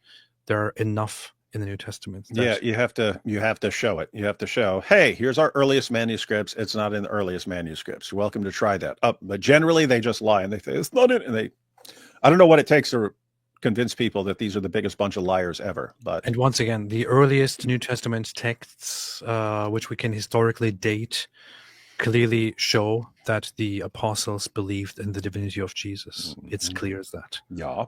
Paul makes it very, very explicit. You Clear can't get clearer as that. You cannot get clearer as that. I heard one thing about in Romans where he says that Jesus is God, about his explicit statement. It might have been different. It might have been a mistranslation, but nothing really holds up. It is very, very clear. The earliest Christians very clearly and unequivocally believed that Jesus is God, which is why not even skeptics like Bart Ehrman deny this. AP, did you get a tour guide for London? Ask Hatoun. I should. Hi Bars Barbecue said, God bless you both, and you too. Hi Bars Barbecue. When do you think the UK will go full revolution? Tomorrow. On a scale of 1 to 10, how was Ohio Sea Conference? 9. I can't give 10. 10 is only for God. So, what do you think, David? It's pretty good. Good conference. Good. The only reason I wasn't is I wasn't at a bunch of it because I was actually like still working on my opening statement for the first debate, and so I missed a ton of it. So I can't. It could have been someone could have given the dumbest presentation ever. I would have known because I didn't see all the presentations. Nice. What I saw, super based. Orthodox lips Muslim said, you know what we don't lose though? These lips.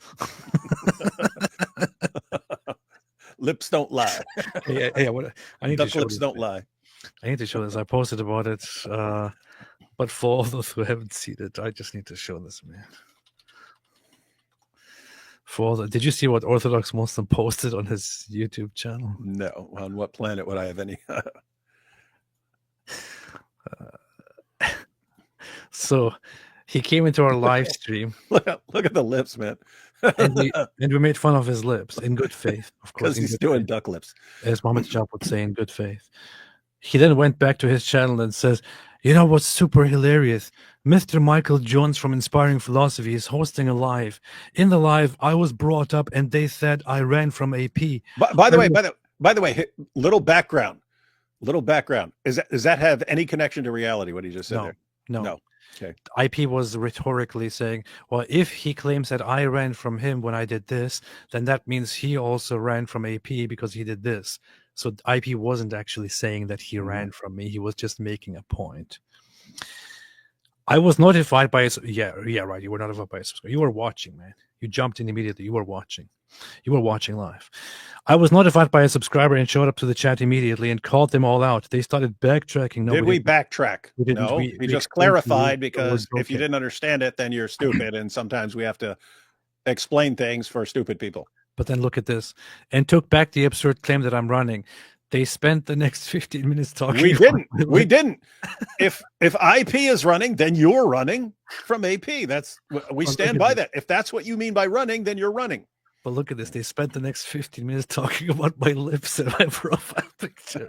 That's on you, buddy. You do don't send us a duck lips picture and then and then complain that we comment on you doing duck lips, man. By the way, tell me when you're going to change. Tell me when you're going to change your profile pic. Orthoduck lips Muslim.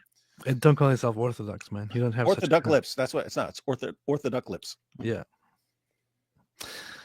It was IP, David Wood, AP, God, Logic, Chris. It was them. This is the stuff that cracks me. It's like Daniel. It's like Daniel complaining when he's sitting there insulting the audience, and then they start heckling him a little bit. And he's like, "James, can we do something? I don't know what to do." They're all heckling me. You got these guys. We're gonna subjugate the world. Islam will dominate the world. We're gonna kill the kuffar. We're gonna take your women as captives. You say one word of criticism. Hey guys, look, they said something mean. You are the biggest bunch of sniveling cowards and crybabies I've ever seen in my life. Orthoduck lips Muslim. He then went, Dope. "We're calling you." Then I went into the comment section here and said, wait, what's it? I still don't know what he's challenging us on. What is he challenging us on? No So what's he topic. saying? We can discuss Islamic dilemma, Prophet Muhammad, Bible, Tawheed, Trinity. Don't be a kiddie. Wait. Hang on. He said he's doesn't willing to matter, debate man. the Islamic I don't want dilemma. to read this. I don't care. I don't want to read what he said. I'm saying I'll agree to debate him on the Islamic dilemma We and agree Muhammad, debate whether on Muhammad the anything. Prophet. I accept. We agree everything. I will debate every single topic listed here with him.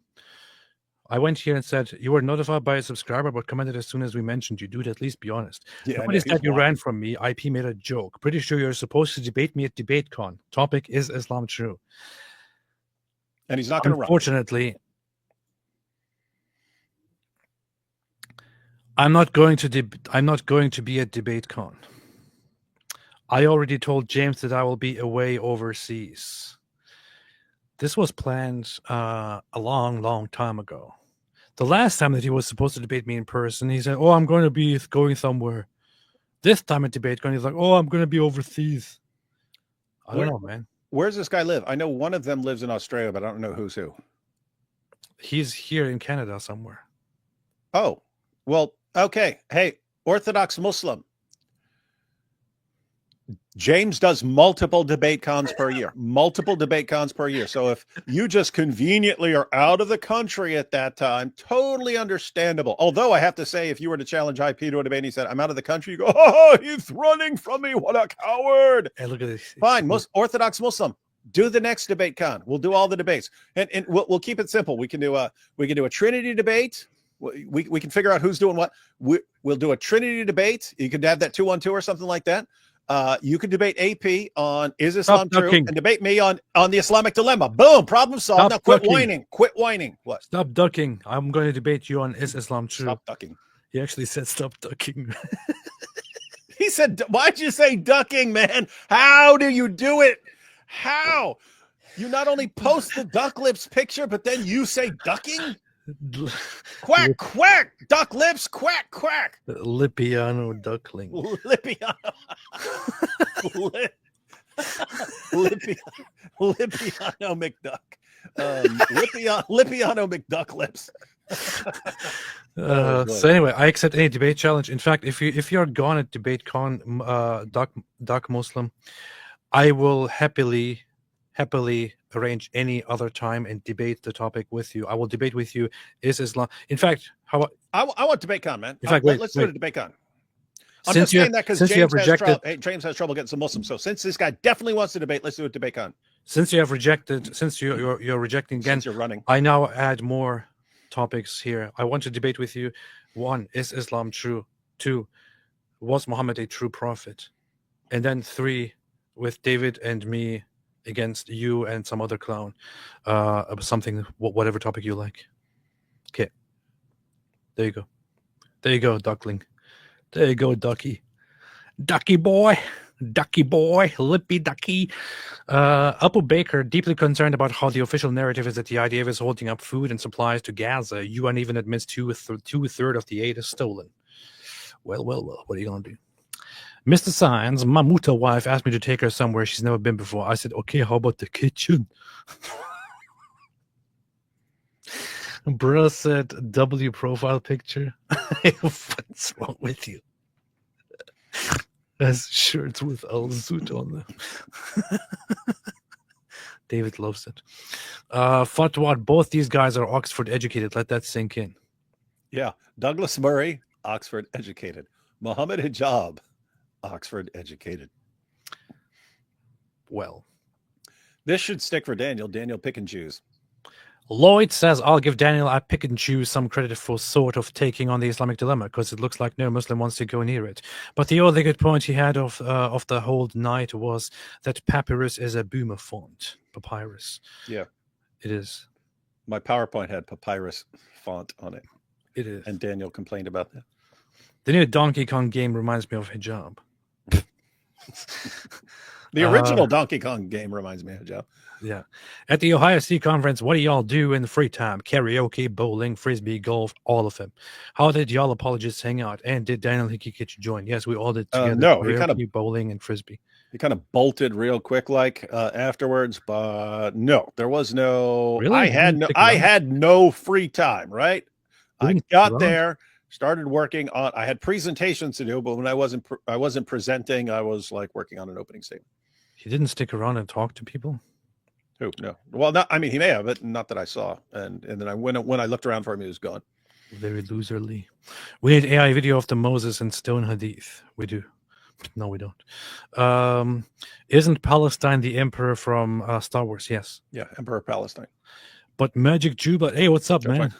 What's up, you brother in Christ? Good to see you here. Magic Jew blood. Oh, to be a fly on that wall. To all the Muslims in the chat, come back to the Lord Jesus Christ. You are still loved, and you still have time. Repent, repent, repent. The narrow door is not yet closed. Very super based. Super based. Paul, just wanted to say, I just realized that Allah made Moses expose his staff to kids in the Moses and the clothes stealing stone miracle. Brother, ooh. I still have never really looked into that story. I never really interacted with that story. Well, we can obviously tell, says Dahmer's friend, that Mimi hasn't taken David Wood's kind video to heart. He actually has said, look at that psycho, thinking he can advise me. Ali, hold your God's Zum water. Mr. Science, all of Muslims' lying behavior can be explained by their ends justify the means philosophy. That is. Yeah, guys. So, and it's true. Like for these guys, when they lie in dawah, in their minds, it's, hey, if I tell you 1,000 lies and my 1,000 lies convince you to believe in this religion, well, you spend eternity deflowering virgins. So have I harmed you? So therefore, all my lies are completely justified. Have I ever harmed you? There we go. Dude, that was hilarious. Where'd that go? The judge is on Elon Musk's pay. Elon Musk, he paid the judge billions of dollars to say these things about me. I told you it was going to happen. I told you Elon was coming after me because of my powerful dawah. Attack Dog said, I could listen to David Wood and AP's Hijab impression all day. Of all of Muslims' lying behavior, we already read this. What's wrong with you? Apostle of Allah, did you guys see the reply Mimi sent to Murray saying basically you're taking credit for your lawyer's hard work when Murray posted about his win? Sounded like he was big, mad, and jealous. That's funny. Did he do that? Yeah, isn't that crazy? Murray's like, haha, we won. He's like, you're taking credit for your lawyer's hard work. His lawyer's hard work and what? Exposing you as a complete liar? Yeah, I mean, if I won the case against you, I would indeed credit my lawyer. What exactly is wrong with that? That's the point. Yeah, and what? Like Douglas Murray's supposed to be quiet because he's not supposed to say, yeah, we won the case. Yay. He's just, because your lawyer did the work. What an idiot, man. He just whines about everything. Dummy. Douglas Murray. Where's Douglas Murray? Douglas Murray. I'm still very proud that Douglas Murray follows me. Yeah, that's crazy, man. He should follow you. He should be following. He should be following less-based people. He should be following the Al-Zut. See, it says follows you. You see? Ha ha. Yeah, did he post anything about this? Let's see. Yeah, of course, Mohammed remains the most popular boy's name in the UK, but why might Yahya have entered the top names for newborn Brits in the past year? Really? The most popular names for children born in England and Wales in 2024 have been released, with Athena and Yahya making it into the top 100 for the first time. because of Yahya Sinwar. Because there are lots of terrorists in the UK. That's why. There are lots of terrorists in the UK who like to use the name Yahya Sinwar for their newborn children because of Yahya Sinwar, because they're terrorists. No offense to terrorists. I do want to. Yes, Athena. What? Yes. Yes. Here's Nikos Katsilas. Here's a Greek guy getting really excited to hear Athena. You see? The Greeks are taking over. Greek paganism is taking over. Oh, This is yes. the proof.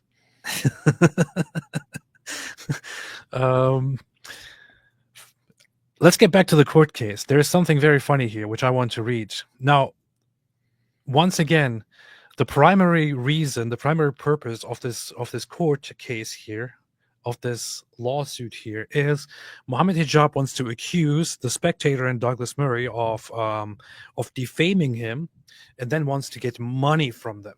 He claims that the defamation cost him income, cost him money, so he wants money. He needs muta money. I want muta money. I need my muta money. I need my muta money. My secret hotel wives. How can I feed Hotels aren't free unless you swim across the ocean. I have to get baby food for my wife. I have to pay for nursery school for my wife. Well, I'm not banging her. She's in nursery school. It's not free. What a religion, man. Oh, boy. Financial losses. The messages which the claimant relied on to show the withdrawal of funding arrangements have the appearance of being contrived for the purpose of these proceedings. Shocker. Translation, that means that when he says, oh, I lost money from this, they said, oh, this article in the Spectator, because of this, we can't pay you for this deal. And the judge is saying, this looks awfully like something that you made specifically for this lawsuit. I want to translate even further.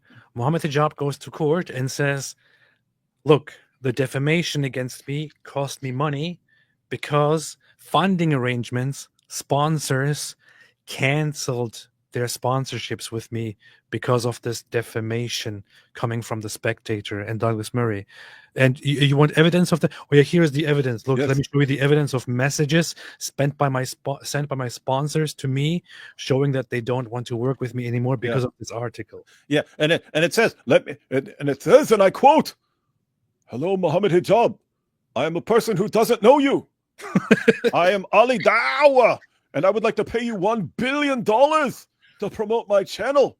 And then like a week later, oh, Mohammed Hijab, even though I was going to pay you $1 billion to promote my channel and my prayer rugs, because of this article in the Spectator and its horrible claims about you that are false and misleading, I have decided not to pay you $1 billion.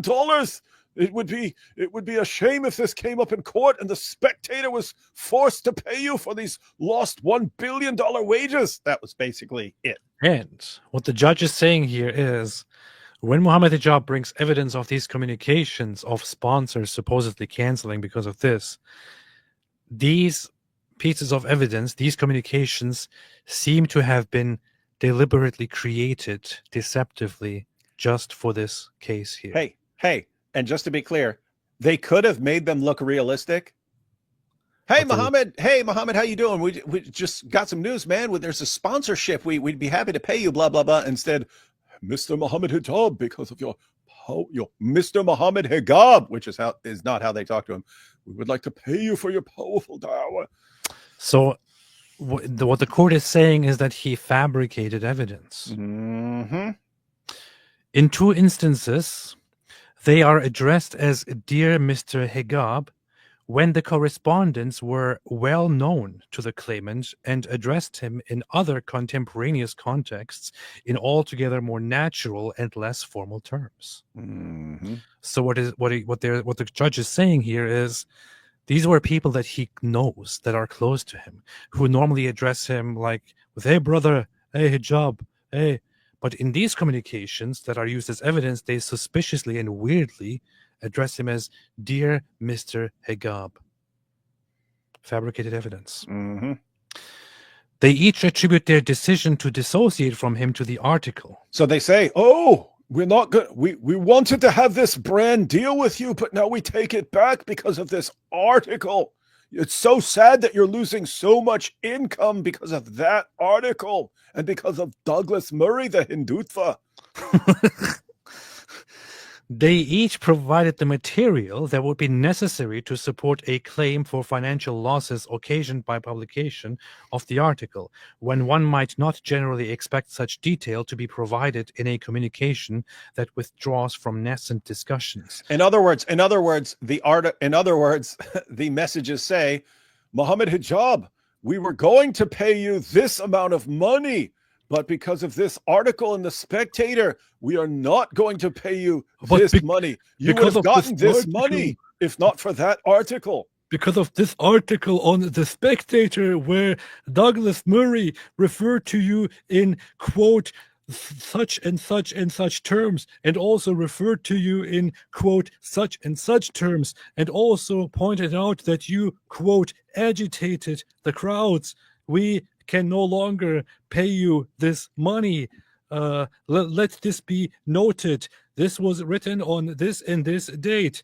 And this is absolutely, completely on our own accord. And you did not instruct us to send this to you.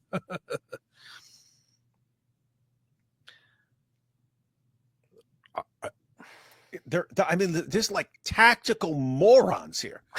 Like, this is as dumb as you can possibly get. They're the worst at this.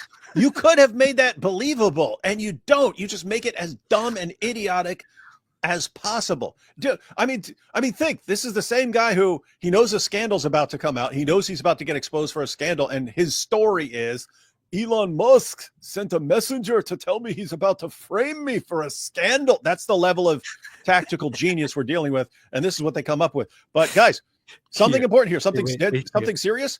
This isn't just Mohammed Hijab. It's other Muslims who run charities and so on. Yep. They are lying for him to help him deceive people and get money from them. So whatever charities or whatever businesses are named, you know these are run by liars who will lie. And in court, lie to courts. We will actually get to them. They arrived from 3 separate organizations at roughly the same time, which was several weeks after the article, but very shortly before a letter of claim was sent. So this is just incredible, man. There is no way that this is a coincidence that several weeks after the article is written, these 3 organizations to whom Mohammed Hijab is closely related all suddenly come up with the idea, I think we want to cancel our arrangements with Mr. Hijab because we are offended over this one article. And then immediately after that, he files the case. Mm-hmm. The claimant recognized the implausibility that this was all a coincidence. His explanation, which in isolation may have been that's him. He said, "Oh yeah, it seems implausible."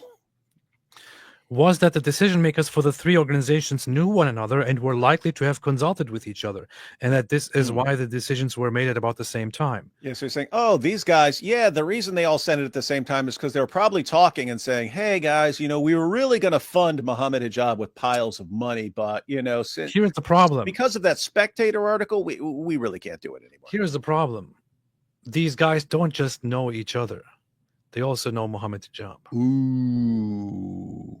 Hey, by the way, AP, what are the odds that someone would be like, hey, I want someone to promote our business or product or charity or something like that. Let's get Mohammed Hijab. And then after an article. So keep in mind, what bothered them was not Mohammed Hijab and Sneeko, promoting having sex with children. It's not him defending lying or taking secret second wives. None of that was the problem. It's not sending us messages about golden showers or threatening people's wives with, graping them and torturing them. And so none of that. It's just this one article. That's where they drew the line. This article, like, seriously, dude, seriously, you idiots.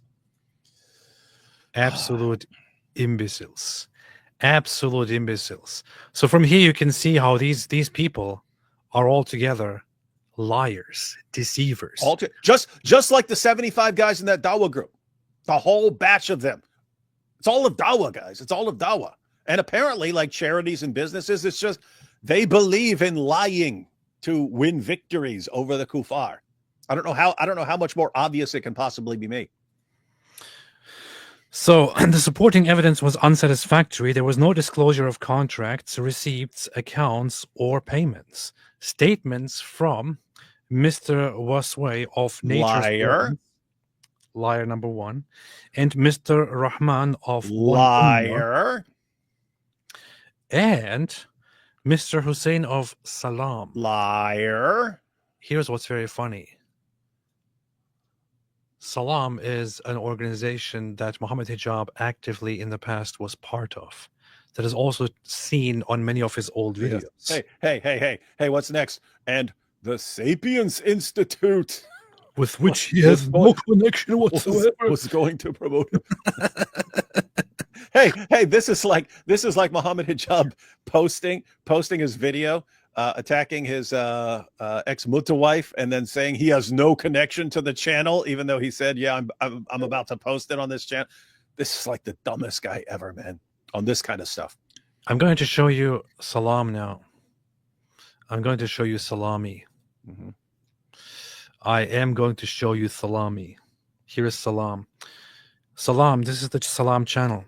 Mm-hmm. When you go on the videos of the Salam channel, what you will see here is none other than Ali Dawa, Muhammad's best friend. Huh. That's a weird coincidence. Top videos were Ali Dawa. Oh, look, is that Smiles to Jenna? Smiles to Jenna, the grapist. Huh. The grapist. The guy who graped Ali Dawa in the mouth? Yeah, or graped him during a live stream. Yeah. Look, it's wow, look at this. Ali Dawa. It's all Mohammed Hijab's best friends. What a shocker. Are you kidding me? This is how stupid they are. If you search the channel for Mohammed Hijab, you will also find Mohammed Hijab speaking here. Huh. That's weird. So they know him well. They know. Look, they've done multiple videos with him. In fact, they were also present, and he was doing it on behalf of Salam when he debated you, David. Interesting. They seem to know him well. Isn't this strange? Isn't this that they're going to address him as, attention, Mr. Mohammed Hijab. We would like to pay you millions of dollars. Imagine being so stupid. This is how dumb these guys are, man. That you actually... I'm pretty sure that he played a role in even setting up this organization, Salam. I think Ali Dawa is like a co-founder of this organization, by the way. So imagine using this organization and sending a message to himself as, dear Mr. Hijab, and using this in front of a court. This guy went to court using this as his evidence for why the Spectator and Douglas Murray need to pay him piles of money. I don't know, man. Isn't there a crime or something somewhere here? If not, then there should be. Isn't there a crime somewhere here of what's it called? When you fabricate? Yeah, fraud. It should be some sort of fraud. He was trying to use false fabricated evidence in order to defraud other people in front of a court. Pretty sure there should be a crime here somewhere.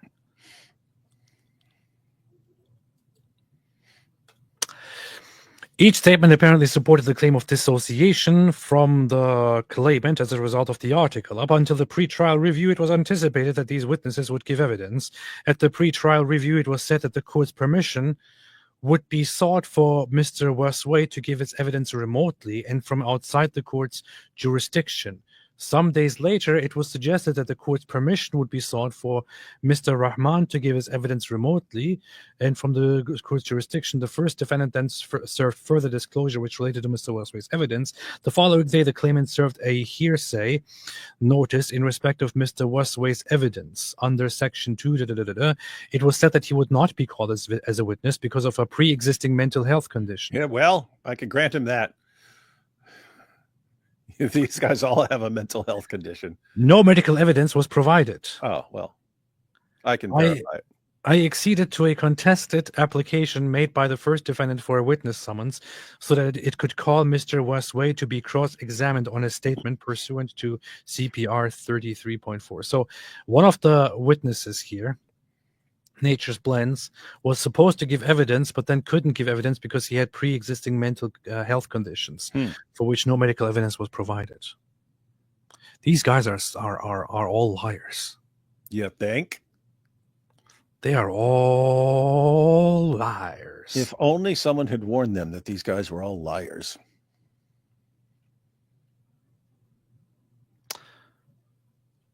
Then they bring him in.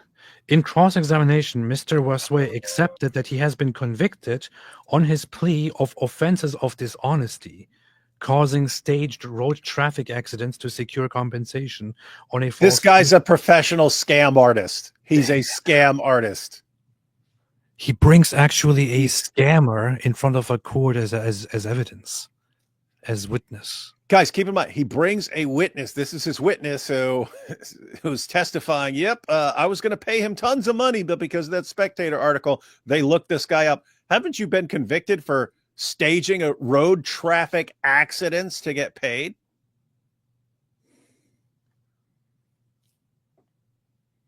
This guy went to prison.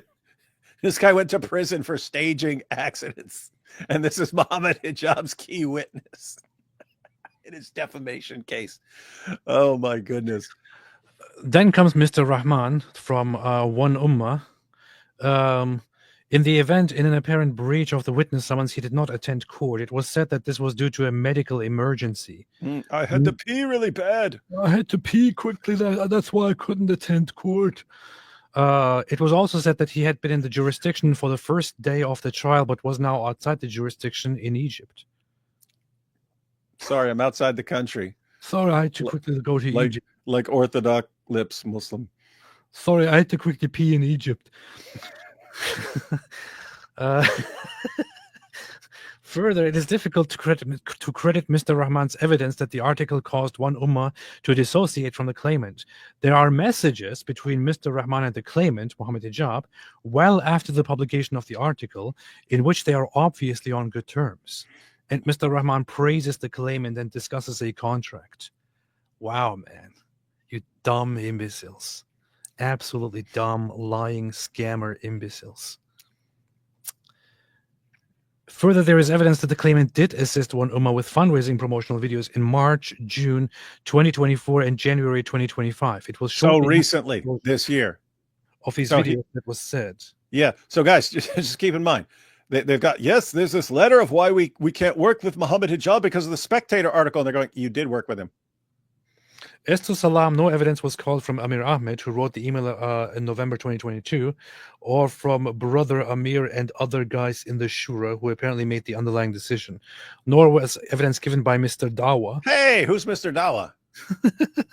Who was a close associate of the claimant. Ali Dawa didn't even bother going to court and giving evidence. Ali Dawa didn't loyal to the end, except in this trial. That was too much for him. Brother, please, I can't. It's a court. It's very serious people. He's not going to believe me. He's not going to believe me. I mean, seriously, like completely seriously, it's probably Mohammed Hijab. You are destroying our lives with the whole Sister Aisha scandal. And I lied for you back then. What happened? I got exposed for my secret wife. That's what happened with Ali Dawa. So Ali Dawa lies for Mohammed Hijab. And then what happens? They investigate him, and turns out he's doing the secret second wife thing too. And then Ali Dawa is like, look, man, I'm not. AP, seriously, think about this. Hijab is getting everyone around him to lie for him, and it's destroying their credibility as well. Like, they're being exposed as liars too. It's like, what level of narcissist do you have to be that you are willing to destroy your closest friends and the Dawa scene and the Ummah if necessary, all for yourself? This dude is scum, man. Salam. I really wonder who this guy is. I was wondering if for a second if this is Smile to Jannah, but it's not. Salam Zishan Hussein. Instead, evidence was given by Zishan Hussein, who is Salam's operations manager. He started working for Salam in January 2025. He was not therefore in post at the time of the decision to dissociate from the claimant and is not able to give direct evidence about that. Although he purported to give evidence about it, he did not provide any underlying documents to support what he said, and he did not identify the sources of his information. Another liar, whoever this is, who colludes with Mohammed Hijab to lie about things. These guys are so retarded, collectively dishonest and retarded. I don't know what else to say. Let's see. So his main star witness was a scammer. Others went to Egypt. Somebody had to quickly pee in Egypt, which is why he could not attend court. So, that was the same guy actually. Hindutva. What else is there? We got the truth. Yeah, we got the truth in it, mate. We got the truth. Hey, I'll take a couple super chats. I just need to make sure the nurse showed up at 10. Arctic Base that Mohammed Hijab belongs in a zoo among the hippos, gorillas, and kangaroos. I know that's why he was discussing whether when he's reincarnated he should be a gorilla or a bear. That was the whole point, probably. I don't know. Drew Trevor, if Douglas Murray can prove Mojab was just harassing him to waste his time and money in a lawsuit, he could be compensated due to a frivolous lawsuit, vexatious litigation. He should. I think if there is a case to be made, they should counter-sue him or something. I don't really know how it works, but they should really do something about this, because it's very clear that he was using fraudulent means to get money out of them and to find them guilty in front of a court. He should be held accountable for that. Moshka, my baby woke up from my laughter. That judge is bomb. Dynamite. That's good. He killed me. Zeke. Off topic. God is an irreducible complexity, Father, Son, and Holy Spirit, similar to the dimension we exist in, made of 3 parts. I wouldn't compare anything to anything, but I'll leave this to David to comment on. Bring him young. Please check email from Staying Alive. I will check it out. We'll make a note here. The Samurai Hobbit. The only Europeans putting their foot down when it comes to the Muslims are the Slavs, including Russia. I can't believe I'm defending Russia. Russia? I'm sorry. I have to strongly disagree with you here. I think Russia is worse when it comes to Muslims than Sweden, worse than the UK, worse than France, worse than Germany, worse than the Netherlands, worse than Belgium, worse than Austria, worse than any of these. Russia is doing a horrible job. Russia sucks up to Muslims. In fact, if Putin didn't have the shame, he would probably get on his knees for the Muslims, for the Islamists. That's what Russia does. Russia is anything but strong, anything but defensive. Russia is a complete sellout, especially with Putin. In Russia, you cannot insult the Quran. You cannot insult Islam. You cannot offend Islam. In Russia, if you offend Muslims, if you offend Islam, you will go to prison. You will pay money. And you will probably be beat up in prison. And it will be justified. In Russia, the capital city is full with Muslims praying across multiple different roads and streets, in making you unable to pass by on Ramadan. In Russia, there are no conservative values. In Russia, there are no Christian values. In Russia, there are only Christian values when talking to the international public. There are no Christian values when talking to Russians. Russians themselves don't really care much about Christian values. Russians themselves don't like Russia. Russians themselves want to leave Russia. Russia is a horrible place. And Putin is a horrible, horrible person. Russia is very, very bad. So please, please, I'm not sure where you're getting this from, but do not fall for any propaganda that Russia is in any way better than these Western European countries. If you think that Western Europe is bad when it comes to Islam, you should know that Russia is worse. If you think that getting detained for burning a Quran is bad, or getting detained for saying bad things about Islam is bad, you should know that Russia is worse. In Russia, you will go to prison and get beaten up. Russia is bad. Russia is not good and is not a good example. It's all simply propaganda. What about the U.S.? The U.S. is beast. Russia is also waging the cruelest war that we have seen in decades, in nearly a century. A war that is significantly worse than anything that you have heard from Israel. If things that people say about Israel were true, even if everything people say about Israel and their war in Gaza were true, even if they were true, Russia would still be significantly worse in the war that they are waging against Ukraine. The horrible atrocities against civilian human beings, the horrible atrocities against children, and so on.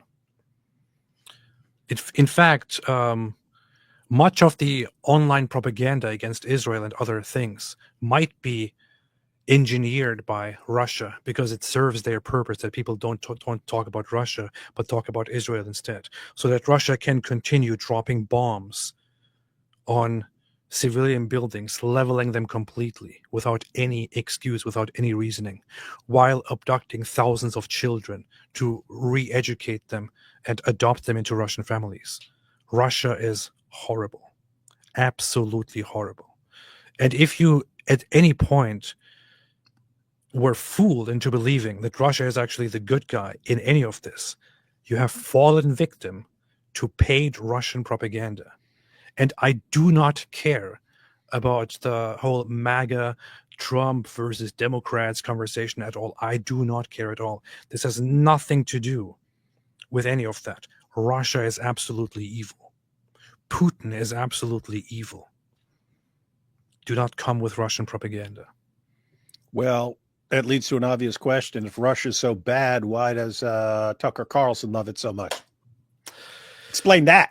Because he loves money. Oh, well, there's that. Did you know they have grocery stores in Russia? Did you know in Russia I can go to a store and I pay very little money to get a bunch of groceries, and they have these shopping carts, and you put a coin in there, and then you get the card out. Imagine that. And to put the card back there, you have to remove your coin.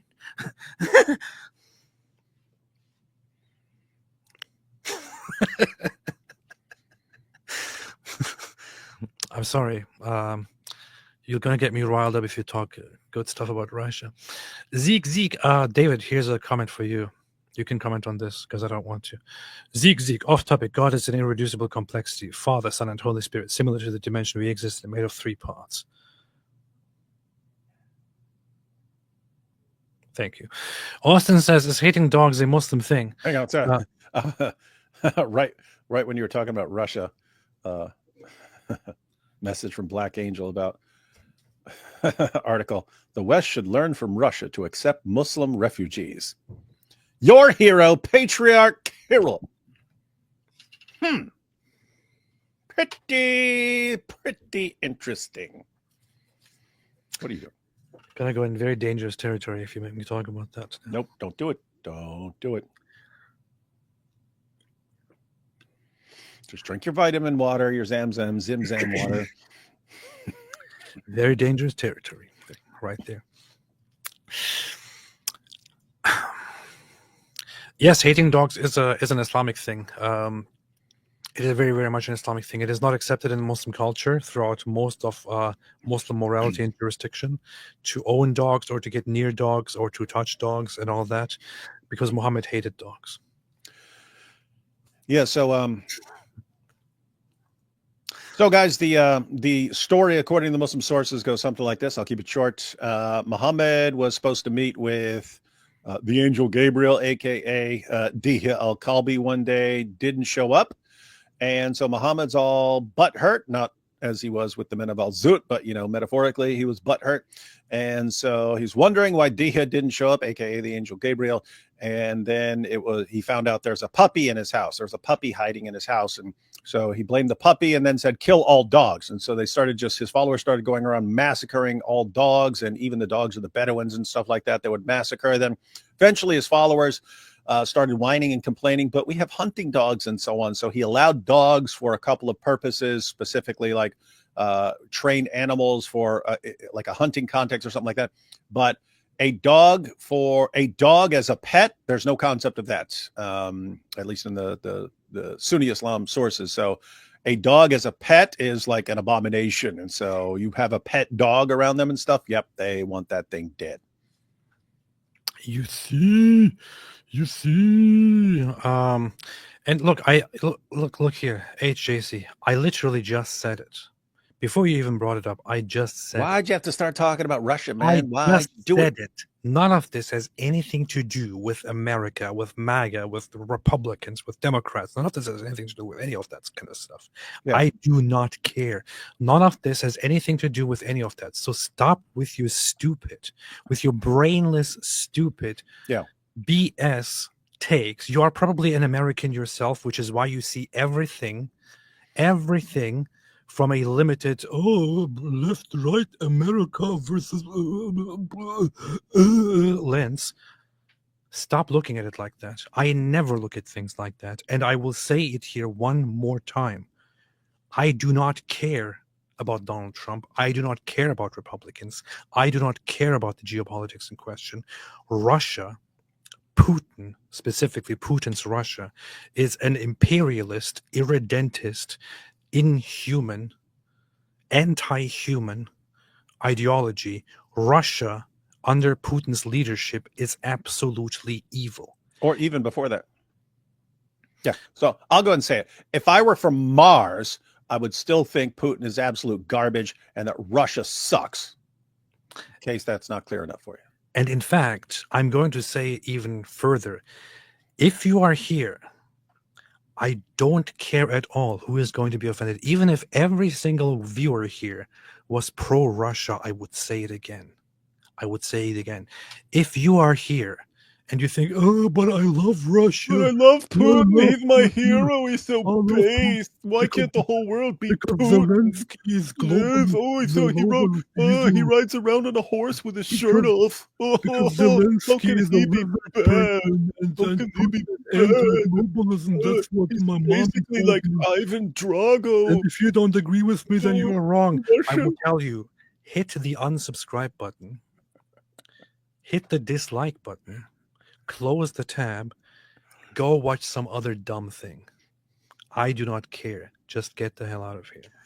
You just called your own show dumb. You said go watch some other dumb thing. It's all dumb.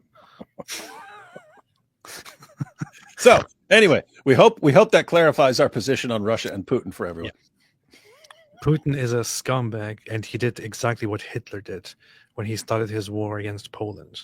And that's not even an exaggeration. Usually people exaggerate when they compare stuff to Hitler. Putin literally did the very same tactics when he declared war in Ukraine. He falsely accused Ukraine of oppressing and massacring and genociding ethnic Russians, which Hitler did when he invaded Poland. He accused them of genociding and massacring Germans. Never happened. Proven completely false. Same thing with Ukraine. Proven completely false. He made claims about their illegitimacy as a people. He called them actual Russians who were never a separate people. He made all kinds of false assessments. He lied about the West. He lied about NATO. He lied about all of this. He falsely claimed that there was a NATO agreement never to expand eastward, and that NATO disregarded it and broke this agreement. To this day, no single person has ever been able to prove or has ever been able to document or name what exactly that agreement is, because it does not exist. And so on. So please get out of here. Get out of here. Astaghfirullah, how dare you destroy Islam? This is true. Very, very true. AP has David learned what confirm means. So I bet Daniel Hikikachu still thinks David Wood is deficient in the English language like Dr. Murray. Yep, David, have you learned what confirm means? Well, according to Daniel Hikikachu, it kind of means whatever you want it to mean, whatever's going to be convenient at some point. You see?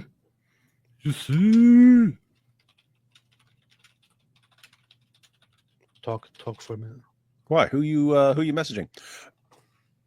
I'll just take super chats, man. Hang on, let me pull these up. Okay, no.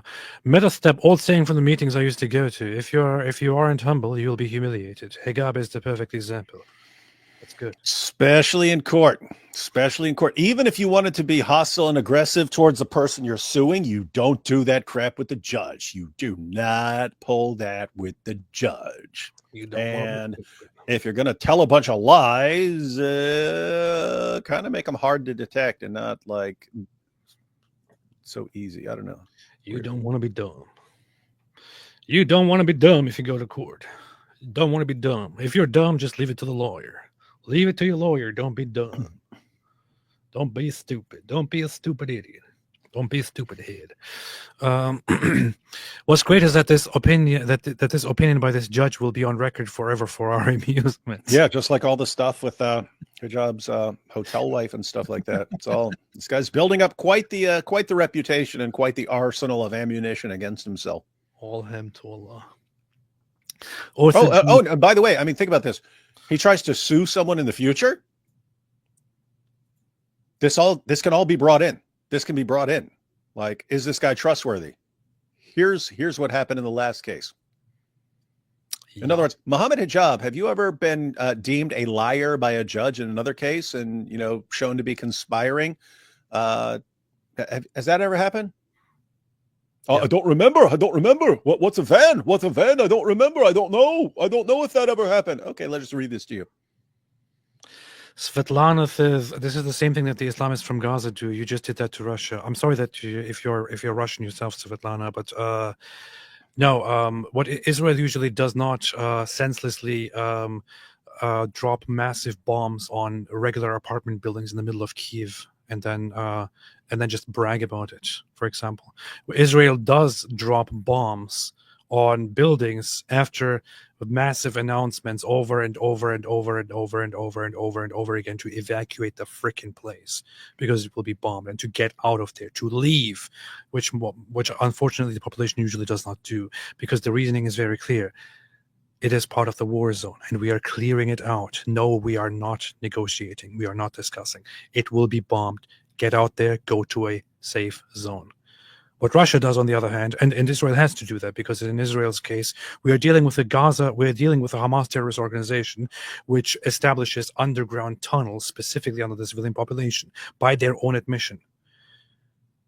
There is no underground terrorist organization in Ukraine. Putin deliberately drops ammunition on large apartment buildings without any prior announcement in the middle of densely populated civilian cities and kills dozens of people in his strikes. And later on, they brag about how many people they have killed already. It is indeed a garbage country, that Russia, with a garbage leader. Hope my Tajweed was on point on that one. 2 years ago. That's not something new. That's not even after this war. You could have asked me 20 years ago. You could have asked a 7-year-old D. Wood back when it was the Soviet Union. Hey, what do you think of that place? Garbage country with garbage leaders. You know what's 2 years ago, Russia's what was that? What? I was going to say something really nasty. Saying I saw Red Dawn like 20 times when I was a kid. You think I'm going to like Russia after that? Come on. Some female dog in charge in Russia, on behalf of the government, openly bragged to the Russian population that they have, which was, by the way, an exaggeration, but this is what they like to do, brag that they have relocated 700,000 Ukrainian children into Russia. They bragged about this. They depicted this as an operation to supposedly help the people of Ukraine that the Ukrainian government cannot take care of. They bragged about supposedly taking 700,000 helpless Ukrainian children into Russia and having adopted many of the orphans into Russian families so that they can now be raised in a proper country. This is what Russia did. They bragged about it. This was part of making the people get used to what they are actually doing, abducting thousands of children and taking them to Russia in an attempt of cultural genocide right there. Russia openly admitted this, for which, by the way, there is an arrest warrant for her out because of open and clear admission to genocide and abduction and abuse of Ukrainian children and so on. This is a scumbag government, and how dare you come here and defend this? Yeah, and tell us and get mad at us because we don't like it. You know what else they did? Then they shoot this guy Ivan Drago full of steroids, and he kills Apollo Creed in the ring. And then what happens? You think, oh, we're supposed to think they're the good guys just because by the end of the fight with Rocky, they're cheering Rocky, Rocky, Rocky? No, you're still evil. Anyway. Yeah. Don't argue with me further about this. We're not going to talk about Russia now. In fact, maybe I should. Yeah, you want to keep bringing up Russia? We can keep talking about it. We can talk about Russia all night long. Maybe I should start making Russia live streams. Yeah, we'll make a bunch of Russia videos. Maybe I will start making anti-Russia live streams and their allies, such as Hamas, Islamic regime of Iran, Hezbollah, North Korea. We can talk about that too. Yeah, their vodka sucks too. Ortho Goose hails Ezra. The proof Goose sounds like Jews, just a different chain of narration. Douglas sends Mojab and Mobala. Duck and Goose. Hey, quit talking about ducks. You're going to upset Libiano. Yeah, Lipiano. And Dua Lipa. Mark H. Hotel, Motel, Holiday Inn. If your second wife starts acting up, threaten her next of kin. Hotel, Motel, Holiday Inn. If your second wife starts acting up, threaten her next of kin. Classic D-word.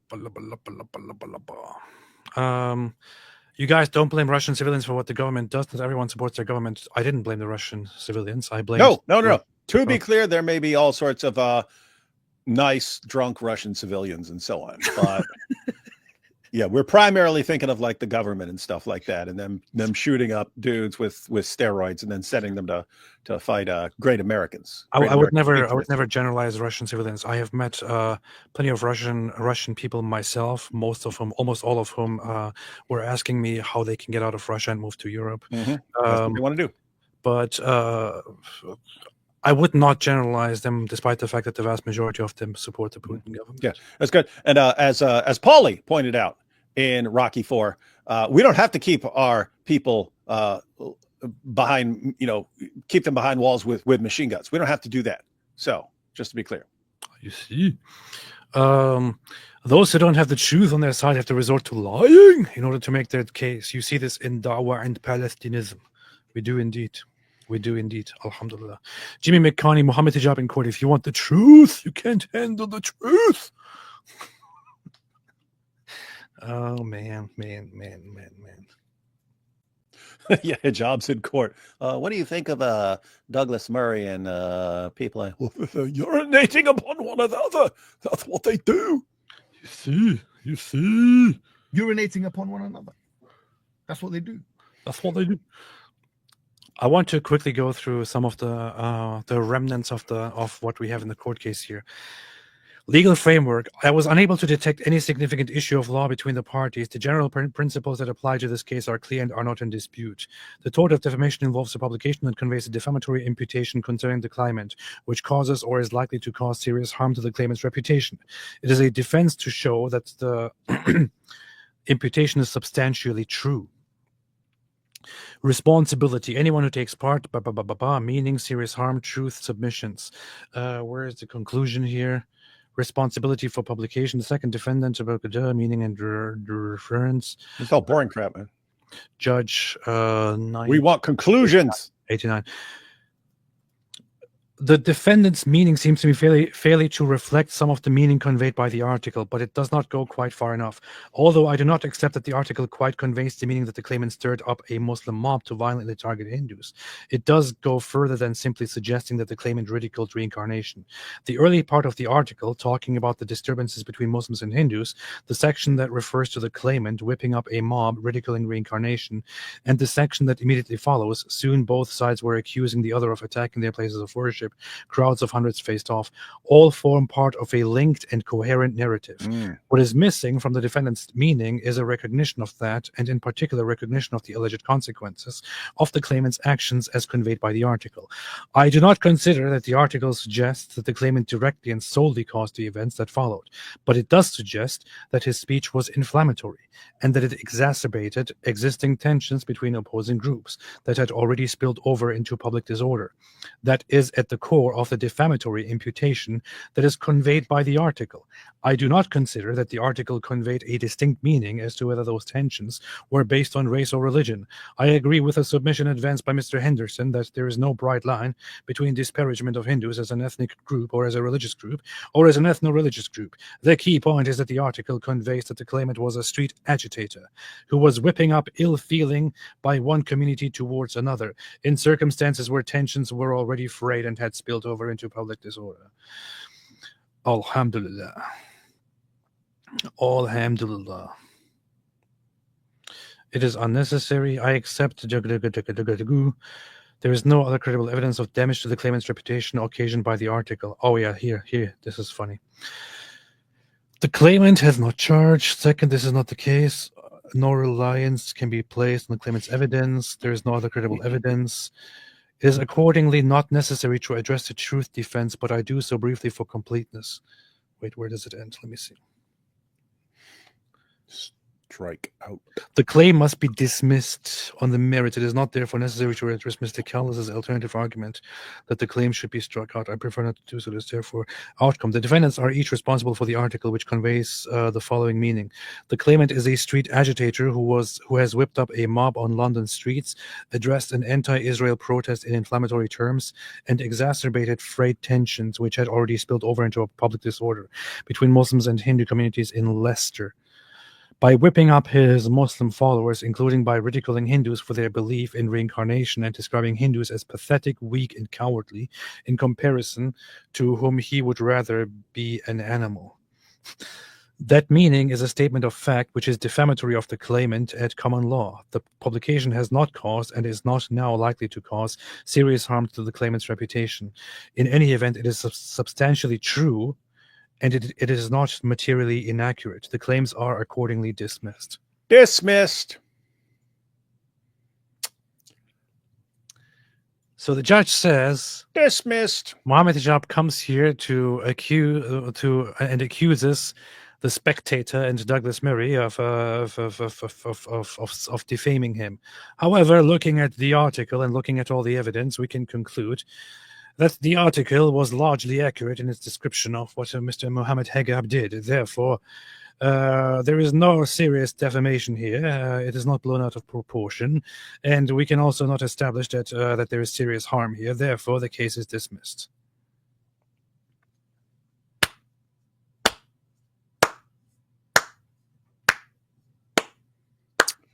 Best judge on the planet. I challenge anyone to show me a greater judge besides Judge Judy. Ya Allah. Allahu Akbar. Allahu Akbar. Allahu Akbar. Israel is the Jewish state, the greatest state of all. I forgot about that sound.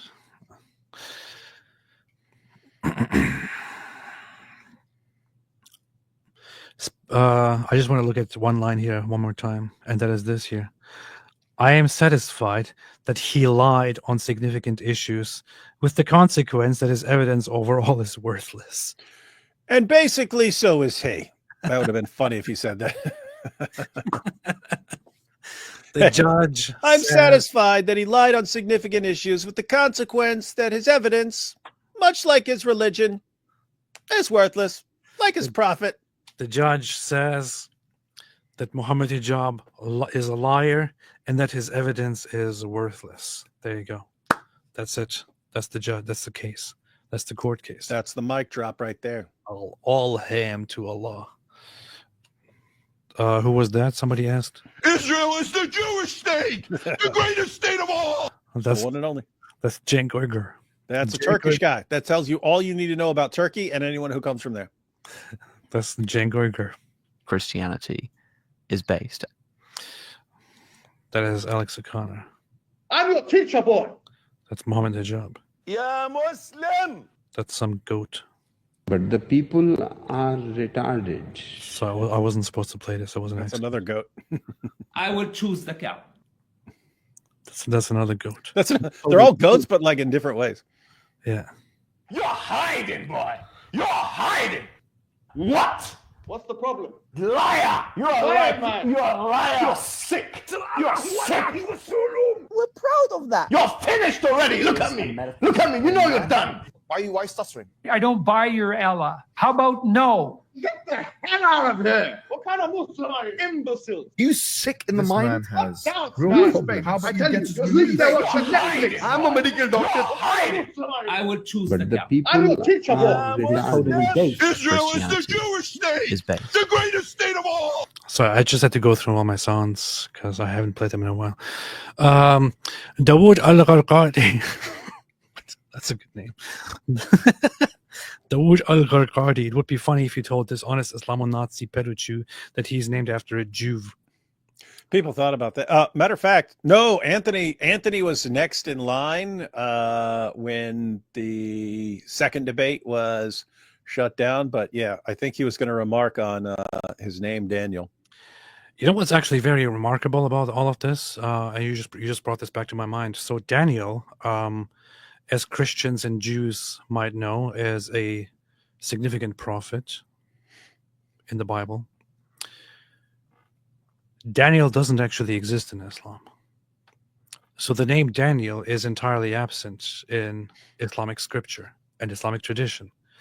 However, it came into Islamic tradition occasionally, but is rarely ever referenced or rarely ever known or used through external sources known as the Israeliyat, through external sources taken from Jews and Christians, because it's a figure found in the Bible.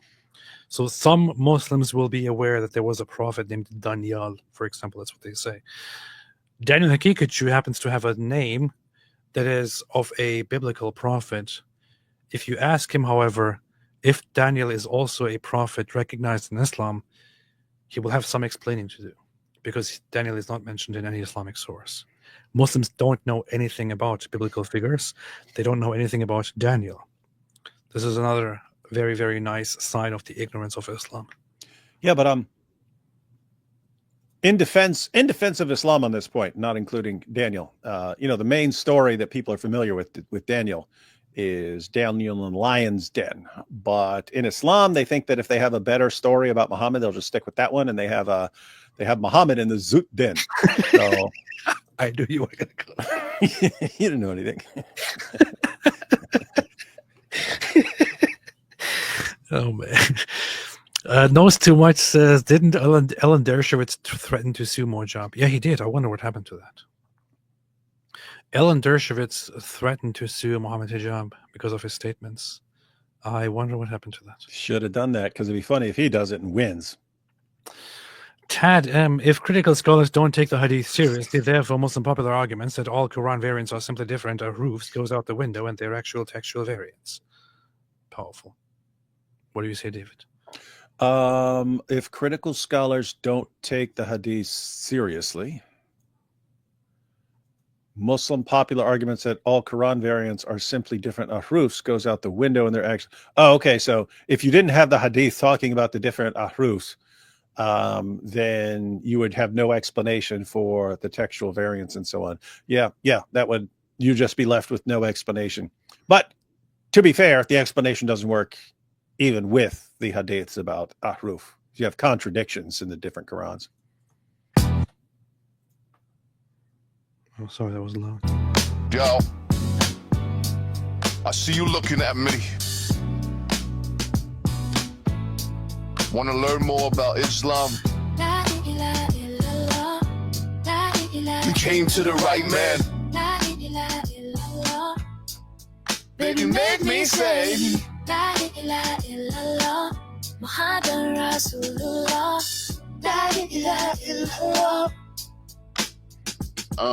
I step in the scene, Kufi low, Toba dragon, voice deep like the east. Got the dower packing, talk bean, sweet sheen, slick with the pitch, saying Polygenie's peace while I plot on a switch. Zoom calls, fake Wallace, burner in the clutch. No ma, no plan, just a soft girl to touch. Tell her keep it hush, don't involve your dad. Quote her head teeth, make it sound not bad. She say you sure this legit? I'm not real slow, girl, this a hard, but did this, now let's go. Hotel room prayers, fake party glow, then I vanish like gin, leave her out in the snow.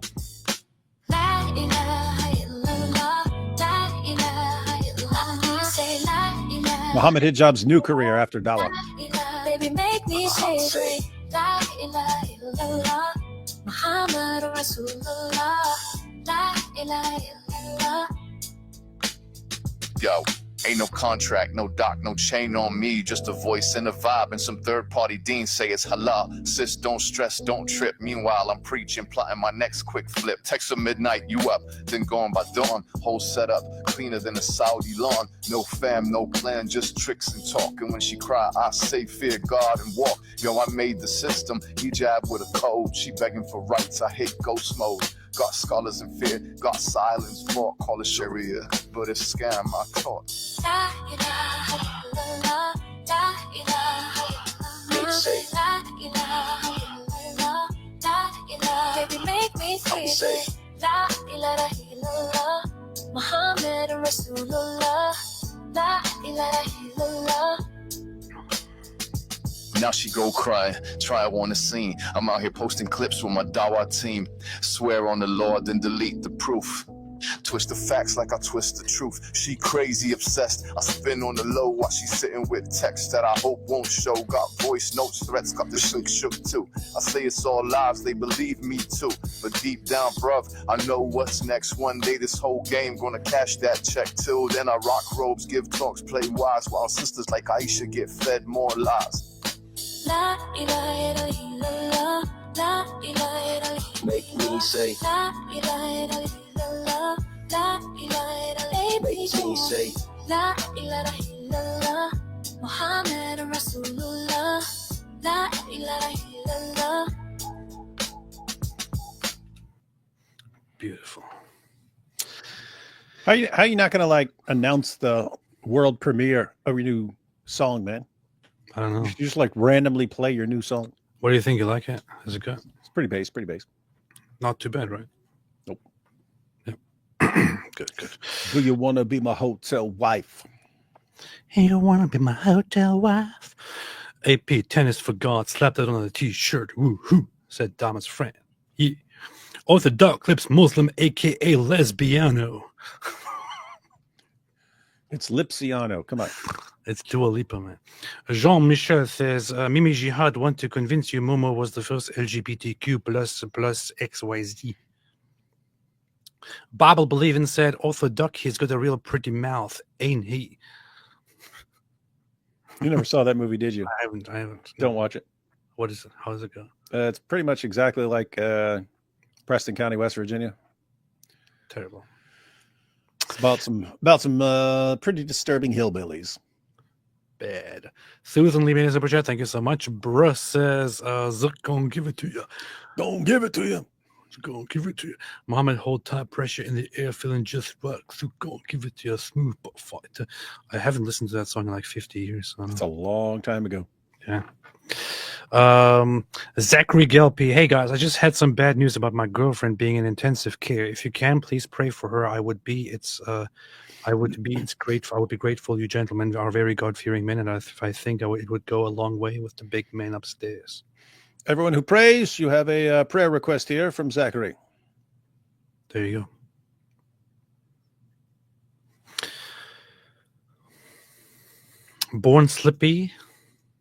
Off topic, but there is this band Hate Beak, where a parrot is the singer and two guys in the band look just like AP and Dawood if they met in college. I don't believe you, because why would a parrot be a singer? How does it even make sense? I don't Unless believe it's a you. Dawa band. I don't buy it. Oh, there's a band, Hate Beak. Oh yeah, I see. They do kind of. They could pass for us like years ago. Nah, not really. Not really. It looks But a like little if we were. American death metal band.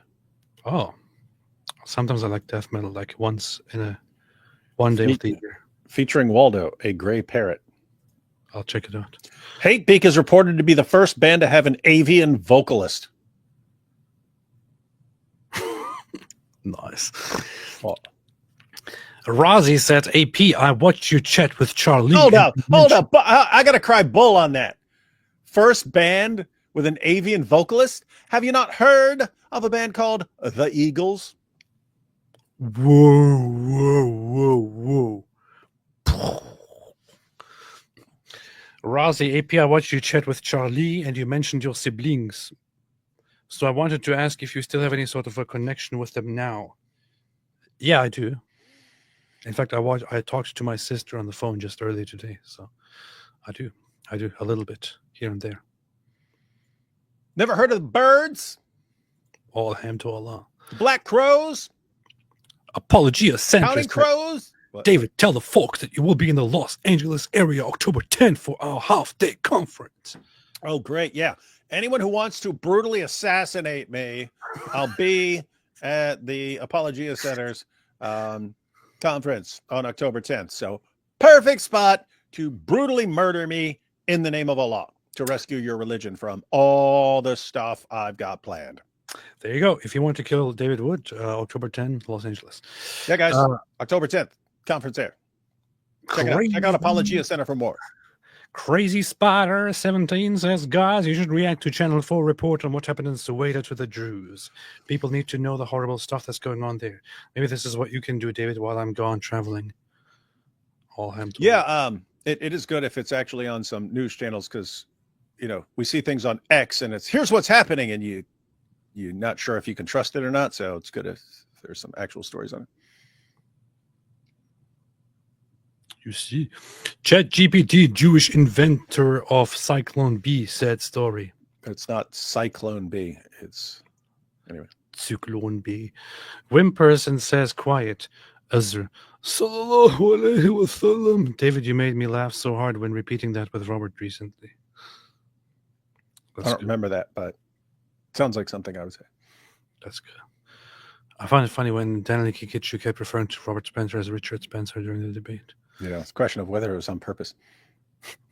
Mohammed Hijab lost a law al-Zut. Will he have to cross the Diddy line now? It's not a law suit. It's a law al-Zut. Law Zut. Law Zut. Mr. Zut. Dawa should be a new Britcom show. Mr. Dawa. Yeah. And that's funny. That is funny. Brigham Young, Staying Alive, share with David. I just checked my emails and I don't see anything from Staying Alive. What are you talking about? Oh, I got one. I haven't opened it yet, but I saw one about a picture of me on Staying Alive. I haven't opened it yet. I haven't had time to check all my email. I don't see nothing. I ain't seen nothing. Imagine Lily J being that last Dawagandist left. That would be awesome. I haven't seen anything about what the whole Lily J fake thing is about. You haven't seen that? No, I've not. Again, she's just she's sitting at a little outdoor cafe, just having lunch, being recorded from multiple camera angles for no reason, and a woman walks up to her and says something and throws a drink on her. And it was I kind of saw it. Me and Anthony were listening to it in the car, but DOC pointed out, like, hey, didn't throw it in her face, didn't throw it on her hair, kind of threw it on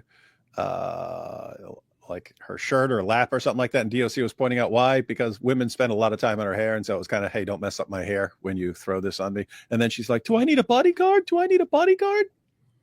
Like the fakest thing. It's more fake, more obviously staged than Sheikh Ibn Fibbin's fake hate crime. But it's like, I mean, think about this, guys. This is what you get when you have a bunch of narcissists competing for attention.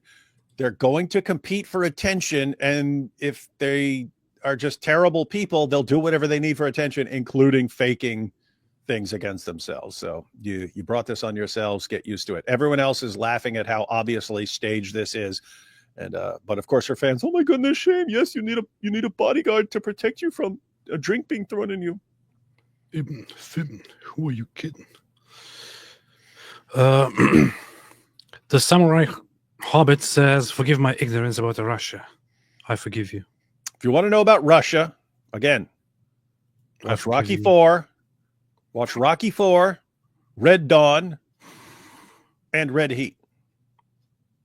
And you want to actually see a good Russian, watch Red Heat, and you'll see Arnold Schwarzenegger as one of the few good Russians, who's which is, it's got to be in a movie, right? Because it wouldn't work in real life. He's not even really Russian. But anyway.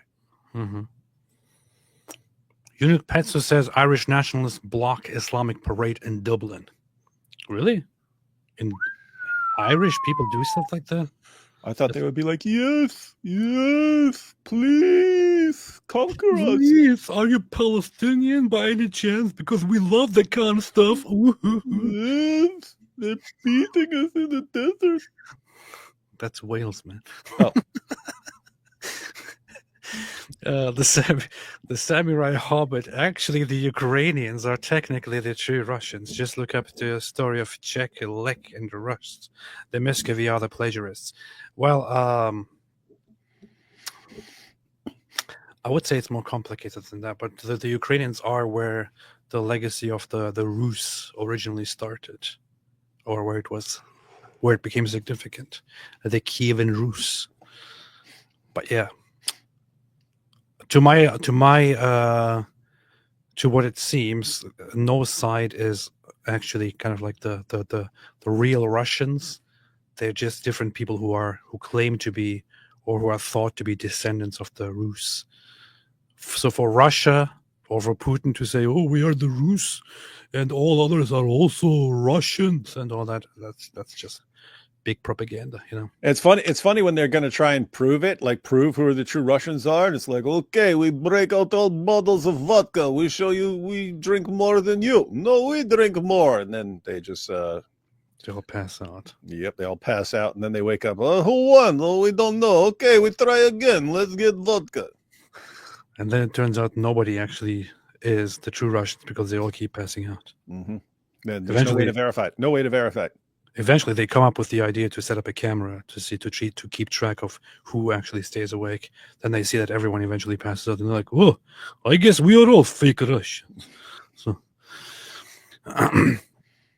Coltrane. On another note, Muslim Spain being a multicultural paradise has been very clearly debunked.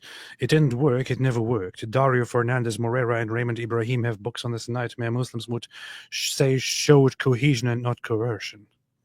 Yeah. The Islamic Andalus did not work out. The Islamic Andalus was never a paradise. It was never a place of multiculturalism. It was never a place of tolerance. It wasn't. For a brief time after the takeover of the peninsula, there was a period where it is suggested that there was relative peace. But it didn't last very long. Foremost also because the Muslim leaders kept wanting to expand north and kept pushing the Visigoth population and the Christian population into a corner of the peninsula. And when things didn't work out, they took it out again after a while on those that helped them come on the peninsula, the Jews. Mr. Seuss, Sahih al-Bukhari 5134, and the Prophet of Allah proclaimed Bibi Netanyahu is Hindu too, but not Hindu. Hey, they're right. Netanyahu isn't Hindu. Yeah. This is the proof. See, I didn't lie. Arctic-based judge's conclusion: give Mr. Hijab an enema, and he can leave the courtroom in a matchbox. Powerful. Very, very powerful. V. Scott says, AP, did you ever get around to Patristic Nectar app? I downloaded it. I didn't check it out, though. That's what I can say about it. I downloaded it, but I haven't checked it out. But I opened it right now, and it looks pretty nice. Seems like a lot of stuff there. I will check it out. In fact, when I'm traveling, I'll check it out. Sketch therapy. Does the loser have to pay lawyers' fees? I think that there's a lot of costs incurred that Mohammed Nabil Hijab now has to take care of. Yeah, I'm not sure. I know in certain cases, I don't know if the judge actually has to rule, because you see it in rulings, and the judge rules that he has to pay the other person's legal fees and so on. I don't know if that's standard in cases, and I don't know the UK. Let me see.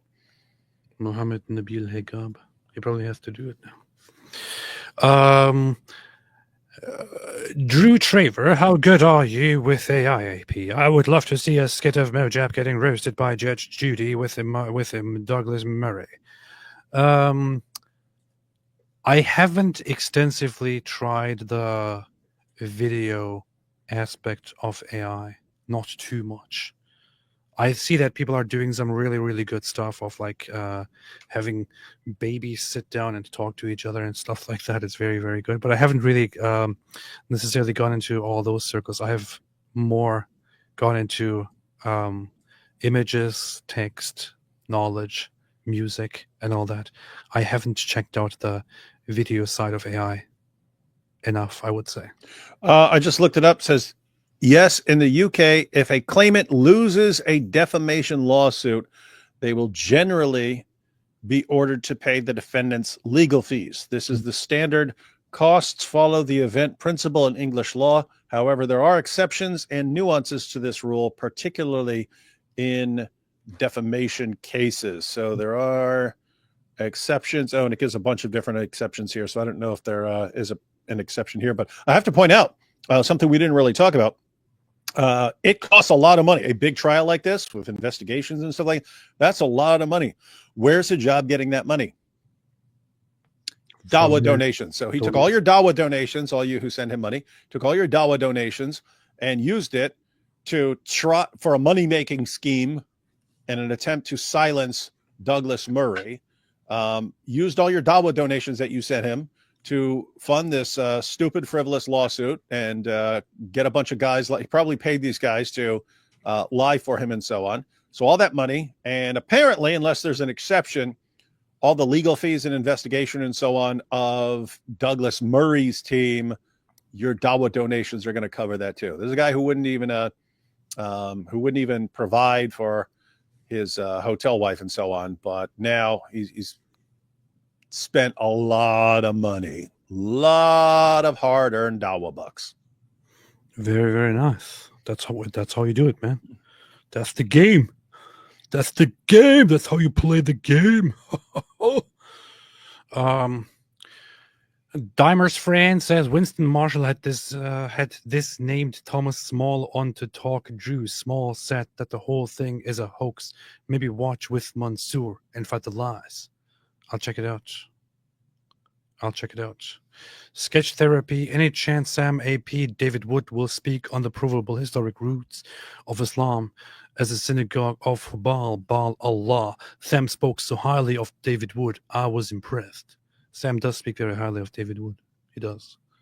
Oh, you mean of Allah? Yeah, there is. I don't know how solid it is, but yeah, I have read that Allah was basically imported from Baal, basically. So you have Baal, and then they bring it to Arabia and becomes Allah with the Hijab. Powerful. Christian Killen says, so you think Hijab is screwed? He's not going to be taken seriously by non-Muslims who are at all familiar with him. But guess what? I've said this before.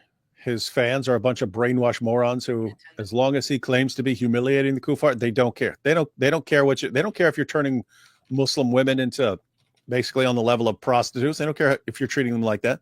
They don't care if you're like, seriously, what do you think he's screwed here for? Now, if you're talking about money and stuff like that, yeah, he's going to have to pay piles of money. But what are his followers going to have a problem with? Him lying about Douglas Murray? You think they're going to have a problem with him lying and trying to defraud the entire, like, seriously, you think they'd have a problem with that? No. So the only way he'd be screwed with the Dawa, with his Dawa fans, is if he became such a liability that every time they bring him up, it's just massive humiliation, then but as long as they think they can still use him or he's still important, they'll keep cheering for him. And it's just absolutely pathetic. And long term, this just helps expose Islam and dawah. Yeah, I found something. In fact, Sam sent me this because somebody just brought up Sam, or the chatter just brought up Sam. Sam sent me this, said, "Hey, look at this." So I have to say this for the record. You know these dawah online Islamophobes, not the dawah, sorry, the Islamophobes that are engaged with the dawah crowd. I mean, guys, none of them are academics, really. Frankly, they're failed academics. And I'm being blunt here, not just because they're attacking me. Honestly, I really think we are exaggerating their importance far more. They're really a bunch of losers. Go look at their lifestyles. Go look at some of these are like they're convicted of beating their own fathers. One of the main guys attempted to murder his own father, went to jail, and he's one of the main guys that's on this Islamophobic industry. Others are complete failures. Look at who's he talking about? An average khatira I give has more views than some of their biggest videos. I mean, guys, what? Calm down. Really, these people are biggest videos mentioned by name. That's why I don't mention them by name by and large. They're not even active. I've got this on this dude on video mentioning by name, man. Generally speaking, you find their discourse to be more nuanced and more precise. As for these people online, let them be. What do you expect them to do? They're not going to harm the deen, and we're not give them more attention than they deserve. But in any case, has he not heard of the avalanche of apostasy? Hey, send me that clip. I want to post that clip. I'll just post the clip by itself. I will. Hey, hey, isn't that funny? Think about the reasoning here. Look these guys. Look at what they did. They don't. Dude, your prophet had sex with a 9-year-old girl. Following your same reason, we could just say, "Oh, he's not an academic." I do have a PhD, by the way, Sheikh Asrkati, far more degrees than your prophet ever had. But think about that. I mean, what he just said. This is why you can dismiss these guys. Okay, your prophet was illiterate, and he banged a little girl and killed all kinds of people, took the wife of his own adopted son and so on, following your exact same reasoning. This guy's morally reprehensible and not an academic, not at all. Therefore, don't take him seriously. Just ignore him. Following the reasoning? Could make a video about that. So, yeah, here he is. Hey, I have to say, I do like the fact that I was the first person he thought of. Yeah, he thinks of you all the time, man. He goes to bed and is like, rent-free. Ya Allah, yeah, I'm trying not to think about him, but I keep thinking about David Wood. I don't want to mention his name because it gives me very bad thoughts and also very good thoughts. Hey. What? To Sheikh Yasser Qadi and all the Muslims who say, just ignore them. I will quote the words of John Bender from the Breakfast Club when I say, Sweets, you can ignore me if you tried. Yeah, I want to check out what the media says about Mohammed Hijab. Oh yeah, I searched for it on Twitter. I didn't look at it on like random. This is funny, man. Mohammed. This is funny. This is funny. Mohammed Hijab. The Spectator World, the Telegraph, the European Conservative, the Times, Jewish News. Yeah. Jewish News. Hey, 5 pillars. Oh no, that's 2 weeks ago. Hang on. Let's see what 5 pillars said 2 weeks ago. His article, the 5 pillars articles from 2 weeks ago. Popular Muslim YouTuber Mohammed Hijab is pursuing a defamation lawsuit against The Spectator and its associate editor, Douglas Murray, over an article that accused him of exacerbating racial tensions during the 2022 Leicester riots. Hijab, blah, blah, blah, blah, blah. Come on. No, I'm not donating your stupid. Trying to see what they say. They're just describing it here. A verdict will be released later this year. On his color, recently received an award from Israeli President Isaac. The Jews love him. Look at this. This is what Muslims do. And then they act like, oh, no, we're not doing this. We're just pointing it out. Look at this.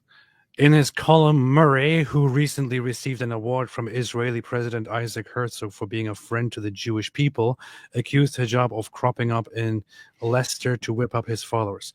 Why did they include this detail here? Yeah. Murray, who recently received an award from Israeli President Isaac Herzog for being a friend to the Jewish people. That is What seriously, in the world? what does that have to do with it? What in the world? Except you know that your readers are Muslims. What in the world does this have anything to do at all with the case in question? Nothing. But this Muslim publication, of course, which also loves Mohammed Hijab, has to point this out in order to tell the readers, oh, and by the way, his opponent, he's a friend to the Jews.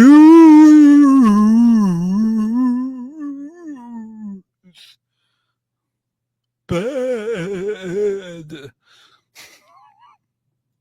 Anyway, David, anything else? Any nothing else? Fantastic.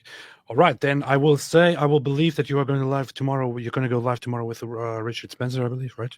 Yep, Sorry, that'll be sorry, 8 Robert o'clock p.m. Spencer. That'll Robert be 8 o'clock p.m. this week in Jihad. I also, since Fareed, I meant Robert Spencer, by the way. Sorry. since Fareed posted to Daniel that people should learn his responses to the Islamic dilemma, went through, named 2 videos. I also sent a message to Jai and DOC asking if they wanted to go through those, so if we can see what the real answers are that Daniel should have used. But did you send a message to the Al-Zut? Sunil Inti says, update the title of the video to Mohammed Hijab loses defamation case against Douglas Murray, and we're proud of that. That is a good point. We're proud of that. I shall do that. All right. With this, we will ride off into the night. Normal is overrated, says a limerick. The Quran claims to be oh so clear. Then why do they need the tafsir? It seems like a scam, but then this is Islam. Anyway, the Al-Zut made Muhammad quite queer. Nice. Douglas Murray is an honorary Jew. Ha, see? They're admitting it. They're admitting it now, you see. All right, thanks everybody for watching. I will not be live for a while. I'm going to be going on a trip to London. Anybody who wants to meet up in London, let me know. Get in touch with me. I also need somebody there in London. I need help in London. Anybody who is familiar with our stuff, wants to help me out during the time in London, help me with stuff. I'm going to be filming a bunch of things. Who wants to help me out would be very, very much appreciated. If you want to get in touch with me, send me an email at Hey, you're going to get profit.com. You're going to get a message, an email saying, this email account is in no way affiliated with Mohammed Hijab, but I am a Christian too, who would like to help you and aid you in defending the Trinity and stuff in the UK. Will gladly help you and show you around and show you some great alleys that we could go down. And I would once again like to point out that I am absolutely not a Muslim and do not hereby intend to deceive you. Hey, Red Letter says, David, you should go to London too. I'm banned from the country, Red Letter. And I will be banned too after this. Hopefully. Inshallah. Inshallah. So, watch you back in London.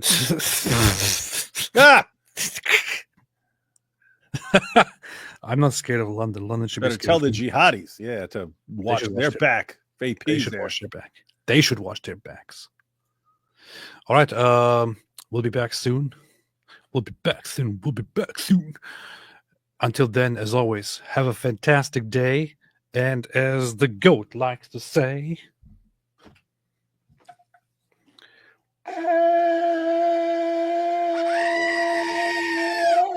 stay away from Islam. Stay away from Islam.